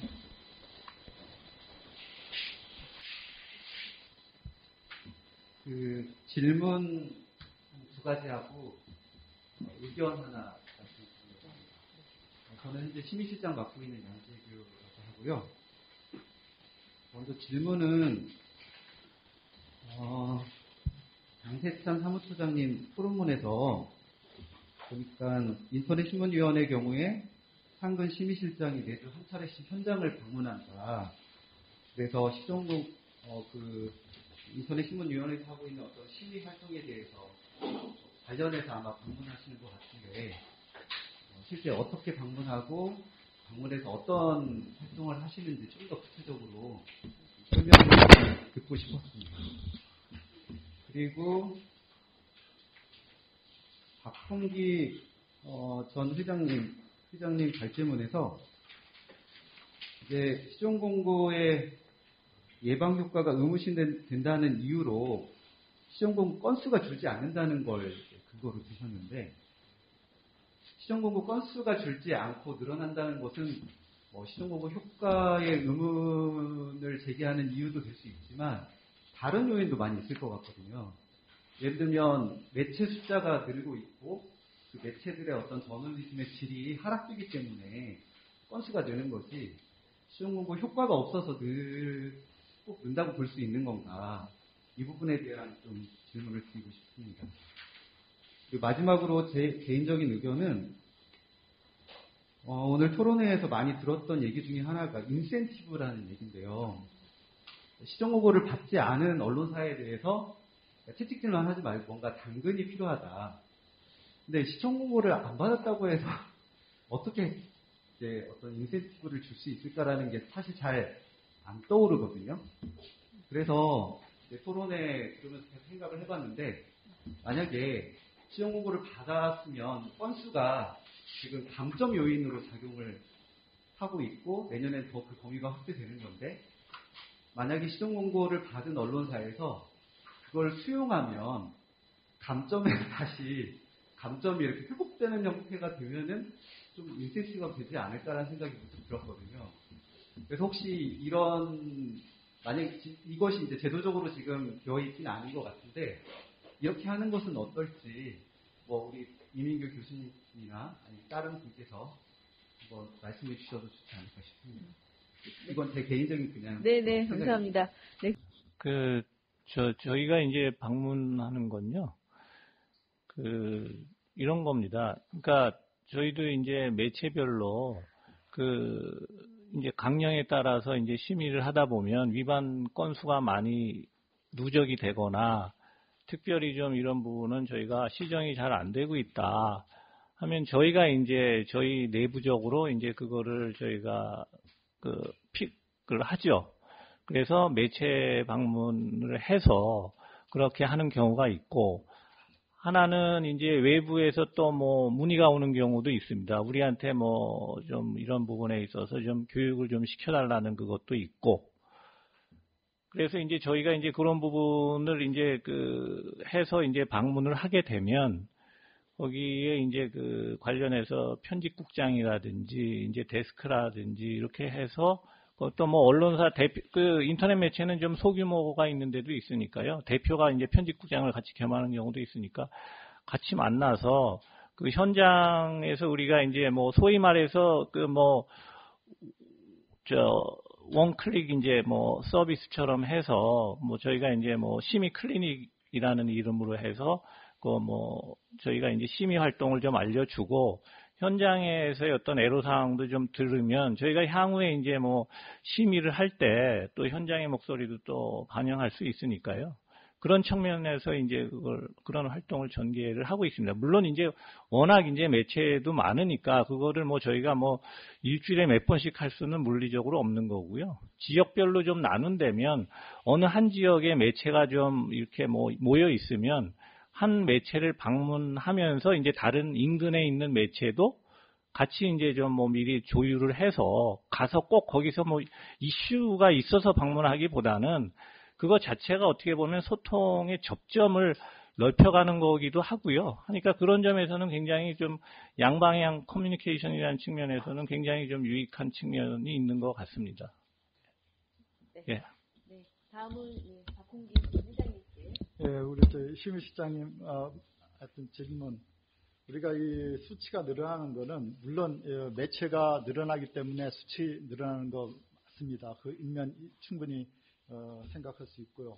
근데 실질적으로 우리가 지적하는 이게 이제 항목들이 있지 않습니까? 뭐 성폭력이라든가 뭐 차별금지 여러 가지 이제 어떤 기준들이 있는데 그 기준에 대해서 한번 지적을 했다면은 그 부분에 대해서는 좀 줄어드는 그런 현상이 나면은 상당히 바람직하지만은 실제적으로 그것이 반복되는 게 아닌가라는 측면에서 뭐 늘어난다고 했을 때 매체의 문제도 있겠지만은 실제적으로 그것이 반복되는 속에서의 그 증가라는 부분을 저는 좀 지적하고 싶고 그렇게 답변을 드리겠습니다.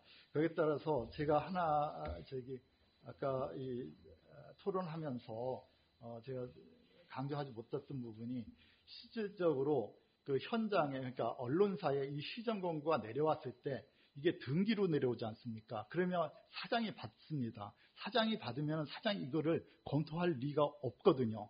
그러면은 이것이 등기 오면은 뜯지도 않고 이건 이제 편집국장이나 아마 이제 온라인 뉴스국장 이렇게 주면 하여튼 그쪽 담당한테 컨텐츠 담당한테 전달하면은 그 담당하는 그 책임자도 그거를 뭐 뜯어 보더라도 뭐 한번 이런 훑어보고 그 담당 부서에 제시합니다. 담당 부서는 말 그대로 이것이 한 달 이상이 되고 이게 시일이 지났기 때문에 거기에 대해서는 자기들 이런 지적을 받았구나. 이건 뭐 고쳐줄 거 고치자. 뭐 여기서도 타당하다.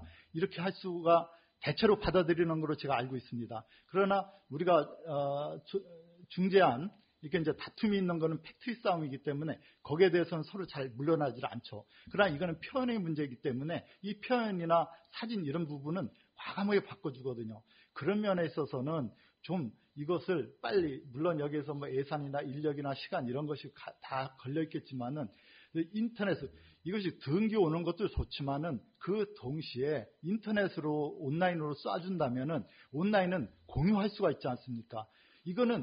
이것이 사장한테 와 대표한테 와서 대표가 담당 부장한테 가는 이 과정도 중요하지만은 이 과정에서는 단선이기 때문에 딴 사람한테 전달이 될 수가 없어요. 그러니까 많은 사람들, 그 언론사에서 기사를 쓰는 기자들한테 전달이 되기 위해서는 그래도 공유할 수 있는 이런 거를 갖도록, 그러나 언론사의 책임도 크지만은 그런 식으로 한번 시도해 보시면 어떤가 싶습니다. 네, 감사합니다. 네, 이제 시간이 좀 한 5분 이내로 저희가 이제 정리를 해야 돼서요. 이제 발제하신 두 분께 한 3분씩 말씀드릴 기회를 드리겠습니다. 이거 토론에서 나온 내용을 포함하여 강조하시고 싶은 분들을 좀 부분을 좀 말씀해 주시면 되겠습니다. 오늘 다 인센티브를 불가능한데 제 발제 24쪽, 25쪽, 26쪽에 보시면 이 수용기한이 있습니다. 인터넷 언론이 이러한 지적했을 경우 얼마나 수용을 하느냐. 근데 사실은 이게 아홉 마리 양도 중요하지만 한 마리의 떠나간 양을 찾아오는 게 중요하거든요. 그래서 이런 어떤 인센티브를 좀 일타는 언론사들이 마음을 회심해서 수용률을 높이는 언론사들에게 인센티브를 줘서 이것이 일종의 하나의 한국까지 저렇게 수용하면 많은 인센티브를 준다. 그래서 좀 긍정적으로 사실 굉장히 우리 위원장님이 오셔서 수용률이 52%에서 68% 올라갔다는 것은 16.1%가 올라갔다는 굉장히 중요한 수치거든요. 저희는 이제 항상 빈도 중요하지만 이 기능으로 가야 되는데 그리고 이제 70%를 앞두고 있는데 이런 어떤 인센티브를 좀 강화하면 이게 한 80% 심지어 90%까지 가지 않을까 생각이 들어서 이것이 또 우리 언론중재위원회의 효과에 굉장히 큰 효과를 주고 뭐 요새 모든 이탈이 다 인터넷 공간에서 이루어지고 있고 임지영 팀장님도 얘기하셨지만 유튜브, 뭐 SNS 채널 이런 우리가 지금 이 오프라인 공간, 지면에 집중을 하기보다는 온라인 공간에 얘기를 해야 되는데 이 공간이 굉장히 중요해지고 이런 공간에서 신속하게 수용률을 증진시키고 거기에 인센티브를 포커스 주는 게 중요할 것 같고요. 제 개인적인 좀 경험 말씀드리면은 우리 임신위에서 그 언론 서약사가 있습니다. 서약사가 있으면은 검색 제휴일 경우에 뉴스 재평에 신청할 때 검색 제휴일 때 무조건 5점을 줍니다. 굉장한 점수. 김창춘 맞죠? 예, 맞습니다. 근데 간단히 말씀드리면요, 저희 서약사로 그 신문윤리위원회나 저희 쪽에 가입했다고 바로 5점을 부과하는 건 아니고요. 가입한 지 이제 어느 정도 저희한테 심의도 받고 그 이후에 이제 그 부여가 되는 걸로 알고 있습니다. 그래서 수많은 언론사 중에서 우리 신윤이나 신윤은 회의자들이 많지 않고 임신위의 그 서약서 내기 위해서 굉장히 노력을 하고 또 그 심의에 있어서 우리 원준이의 제가 이제 포커스그룹 얘기를 다시 한번 또 말씀드리면 이 임신위의 그 심의는 굉장히 디테일해요. 심지어는 20분 동안 올렸는데 여기다 내렸는데 그걸 찾는다 이거예요. 그러니까 해당 서약사 쪽에 표를 내준다. 우리는 유탄이 할 수 없다 이렇게 얘기하고 그리고 원중에는 좀 되게 법적으로 개인 침해 이런 것들 하고 대신에 한 우리가 2,000개가 되니까 이 인원에 또 이런 특히 신인을 굉장히 집요하게 신인 형태가 협동해갖고 우리 신인이 신인 우습게 보지 말라 이런 식으로 굉장히 서약사들을 괴롭히기 있다는 얘기 들었는데 그런 식으로 우리 좀 좋은 측면에서 수용률을 높이기 위한 방법으로 인센티브를 제대로 운영하는 것이 어떻게 생각하시나요? 이상입니다. 여러 그 지적들 중에 실무적으로 참고해서 반영해야 될 부분들도 많다고 생각이 들지만은 일단 말씀 중에 장철준 교수님께서 말씀하셨던 부분들에 대해서 조금 간단하게 답변을 드리겠습니다. 아시다시피 이제 그 인터넷 공간과 언론 제도로서의 언론은 이제 구분해서 다루어지고 있고요. 또 제도로서의 언론에 대해서 더 큰 이제 보호가 보장이 또 이루어지고 있지 않습니까? 그래서 인터넷 공간은 헌법재판소의 그 결정과 같이 표현 촉진적 매체로서 대단히 표현 자유를 좀 더 강화시켜서 보호하는 것이 원칙적으로 맞다라고 할 수 있고요. 또 기본적으로 나눠져서 취급되는 것이 적절하다고 생각합니다. 지적하신 것처럼. 하지만 인터넷 공간에 있는 것들을 규제를 풀어주는 것이 적절한 것인가? 아시겠지만은 지금 현재 언론과 비언론의 경계는 이미 무너진 지 오래됐다라고 생각되고요. 그런 상황에서 언론의 입장에서는 그런 비언론이라고 할 수 있는 유튜브라든지 지금 제도 언론으로 들어와 있지 않은 유튜브나 또는 소셜 미디어나 혹은 온라인 커뮤니티 이런 것들과 경쟁을 언론 시장을 놓고 경쟁을 해야 되는 상황에 있기 때문에 근데 그 한쪽에서는 계속해서 그런 프라이버시 침해하는 그런 콘텐츠들을 계속해서 생산해내고 또 더욱더 자극적이고 더욱더 선정적인 콘텐츠를 해내고 있는 상황에서 이쪽에서는 규제를 더 강화한다라고 이쪽만 규제를 하게 된다면은 전체 언론 저널리즘 상황에서 놓고 볼 때는 약간의 역차별 문제가 제기될 수도 있다라고 생각이 들고요. 그런 상황에서 언론은 계속해서 그들의 콘텐츠, 이때 공간에 있는 소셜 미디어나 유튜브나 이런 데서 올라와 있는 콘텐츠들을 계속해서 촬영하고 모방하고 있다라고 생각이 듭니다. 그로 인해서 프라이버시 침해가 점점 더 증가하고 있는 경향을 나타내고 있다라고 분석이 되었는데요. 그런 측면에서 본다라면은 그렇게 그런 부분을 갖다 해서 인터넷 공간에 대해서는 규제를 갖다 완화시켜주는 것이 적절한 것인가? 그래서 저희가 제안했던 내용은 물론 지금도 인터넷 공간에 대한 그 규제도 여러 가지 형태로 자율 규제뿐만 아니라 방송통신심의위원회의 규제도 있고요. 다양한 규제가 있지만은 좀 더 자율 규제를 더 독려하고 공동 규제 부족하다라면 필요하다라면은 공동 규제 방안도 같이 강구해 나가야 되지 않겠느냐 이런 제안으로 말씀을 드리는 것입니다. 네, 감사합니다. 네. 오늘 굉장히 좋은 주제의 발제가 있었고, 지금 이런 논의들이 사실 시정 공고를 좀 더 효율적으로 하고, 효과를 더 발휘할 수 있게 하는데 큰 도움이 될 거라고 생각이 됩니다. 예, 짧은 시간이었는데 정말 많은 논의들이 오간 것으로 같습니다. 예, 마지막으로 저희 위원장님, 이석형 위원장님께서 토론회 정리 발언을 좀 간단하게 해주시겠습니다. 네, 오늘 토론회가 지금까지 여러 토론을 거쳐봤지만 가장 실용적인 토론이 됐지 않았나 이렇게 좀 생각이 됩니다. 그래서 이론을 겸비한 실무 경력이 출중한 분들의 제안이 발제자가 되셨고 또 토론자들도 각 전문 분야에서 실무를 겸비한 분들이 함께 참여해 주셔서 굉장히 실용적인 토론회가 됐다. 이렇게 좀 저는 평가를 하고 싶습니다. 그리고 우리 사회자님도 너무 이렇게 굉장히 잘 진행을 해 주셔서 크게 시간을 초과하지 않고 이루어졌다고 생각이 듭니다. 박수 한번 좀 부탁드리겠습니다. 특별히 좀 이제 말씀을 드리고 싶은 것은 발제자도 그러셨지만은 또 이제 토론자께서도 말씀해 심의기구들 간의 협의체 구성 이 문제는 상당히 앞으로 굉장히 큰 그 실용적인 측면에서 도움이 될 수 있지 않겠냐라는 생각을 해서 내년에는 우리 언론중재위원회가 좀 제안을 해서 협의체 구성 이제 협의체까지 구성이 안 되더라도 적어도 한번 서로 이렇게 논의를 해보는 쪽으로까지는 좀 노력을 해야 되지 않겠냐 그런 좀 생각을 하고 내년에는 그 부분을 좀 중점적으로 한번 진행해 보도록 그렇게 하겠고요.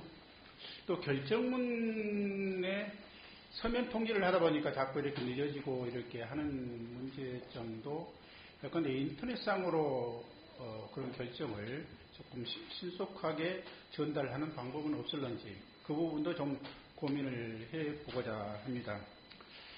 그래서 오늘 토론회의 어떤 결과를 가지고 내년에 우리의 일부 사업으로 해볼 수 있지 않겠냐 하는 것을 여러분들에게 약속드리고 오늘 플로어에 나와 계신 많은 분들도 고생 많으셨고 다시 한번 말씀드리지만 금년 연말 잘 보내시고 내년에 모두 건승과 행복이 함께 하시기를 빌겠습니다. 감사합니다.